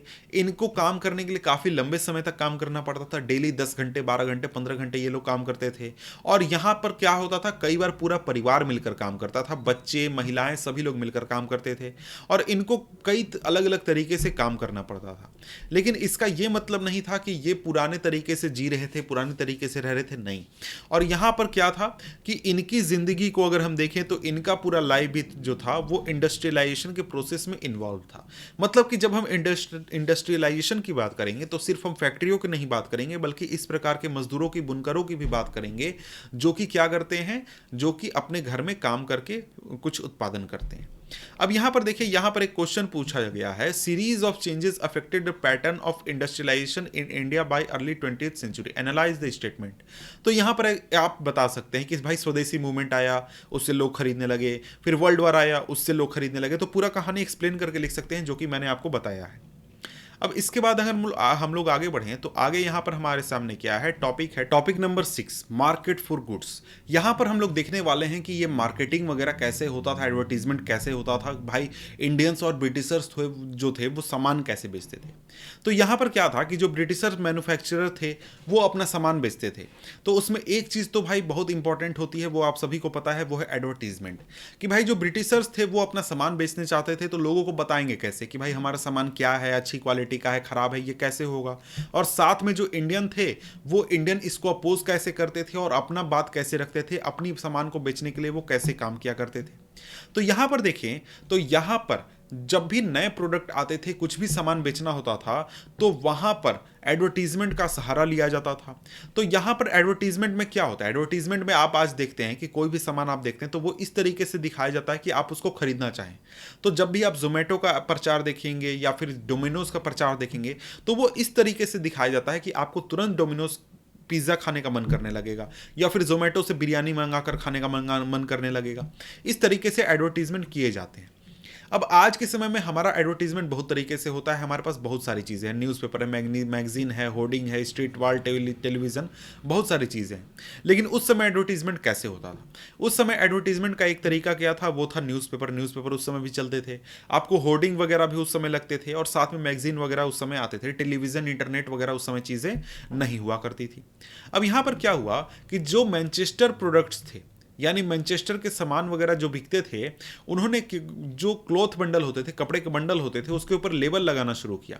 और लेबल एक तरीके से बताता था कि ये सामान कहाँ बना हुआ है और किस कंपनी का है। तो यहाँ पर मैनचेस्टर जो होता था, मैनचेस्टर में बना हुआ कपड़ा, वो एक प्रकार से अपने ऊपर टैग लगाता था, मेड इन मैनचेस्टर। तो आज जिस प्रकार से आप मेड इन चाइना देखते हैं, उस प्रकार से उस समय क्या होता था, मेड इन मैनचेस्टर देखने को मिलता था। और वो एक प्रकार से दिखाता था कि भाई फैक्ट्रियों में बनी है, इंग्लैंड की फैक्ट्रियों में, इसलिए ये कपड़ा क्या होगा, काफ़ी अच्छी क्वालिटी का होगा। तो यहाँ पर अगर आप देखें तो यहाँ पर ये तस्वीरें देख रहे हैं जिसमें कि आपको देवी देवता दिख रहे हैं और साथ में यहाँ पर महाराज दिख रहे हैं, महाराजा रंजीत सिंह। तो यहाँ पर ये इनका अलग तरीका था एडवर्टीजमेंट करने का, तो उसको भी ज़रा सा हम लोग देखेंगे। अब यहाँ पर क्या होता था, ये लेबल्स जो भी लगाए जाते थे क्लॉथ के बंडल पर, उस पर एक प्रकार से इस प्रकार से क्या होता था, तस्वीरें भी होती थी, नाम भी लिखा होता था। और यहाँ पर क्या होता था, लोगों को परसुएड या फिर कहा जाता था कि हाँ भैया देखो भगवान जी से जुड़ा हुआ है, आप लोग खरीद लो इसको सामान को, इस प्रकार से। तो मेनली एडवर्टीजमेंट के लिए जो इस प्रकार के पोस्टर बनाए जाते थे, उसमें क्या होता था, देवी देवताओं को दिखाया जाता था, और साथ में एक प्रकार से ऐसा किया जाता था कि भाई ये काफ़ी अच्छी क्वालिटी का है, बहुत अच्छी क्वालिटी का, इसको खरीदो। आगे चलकर क्या हुआ कि बहुत सारे जो मैन्युफैक्चरर थे उन्होंने कैलेंडर प्रिंट करना शुरू कर दिया। उसका रीज़न ये था कि जो आपके न्यूज़पेपर में एडवर्टीजमेंट होता था या फिर जो मैगजीन में एडवर्टीजमेंट होता था, वो हर दिन छापना पड़ता था और हर दिन वो न्यूज़पेपर फेंक दिया जाता था। लेकिन जो कैलेंडर होते थे, वो कैलेंडर एक प्रकार से लोग जो थे वो साल भर यूज़ करते थे, हर घर में यूज़ होता था। तो इसलिए क्या हुआ, इसलिए जो कैलेंडर छापने लगे लोग, कैलेंडर में इस प्रकार की तस्वीरें आने लगी। जो कैलेंडर था उसमें एक और फायदा था कि कैलेंडर को अमीर गरीब सभी लोग यूज करते थे, ऐसा नहीं था कि सिर्फ अमीर या फिर सिर्फ गरीब यूज करेंगे। तो इससे क्या होता था, उनका प्रचार काफी अच्छा होता था। अब क्या होता था, कई बार भगवानों की तस्वीरों के अलावा यहाँ पर महाराजाओं, नवाबों, इन सभी की भी तस्वीरें इस्तेमाल की जाती थी, और ये दिखाने की कोशिश की जाती थी कि भाई देखो ये जो सामान है ना, इसको एक रॉयल फिगर यूज कर रहा है, कहीं के महाराज यूज कर रहे हैं। तो बताओ जो महाराज हैं वो यूज कर रहे हैं, तो क्या हमारे सामान की क्वालिटी खराब हो सकती है? नहीं। तो महाराज यूज कर रहे हैं हमारा सामान, तुम भी खरीद सकते हो, तुम भी यूज करो। तो इस प्रकार से अपनी क्वालिटी को अच्छा बताने की भी कोशिश की जाती थी।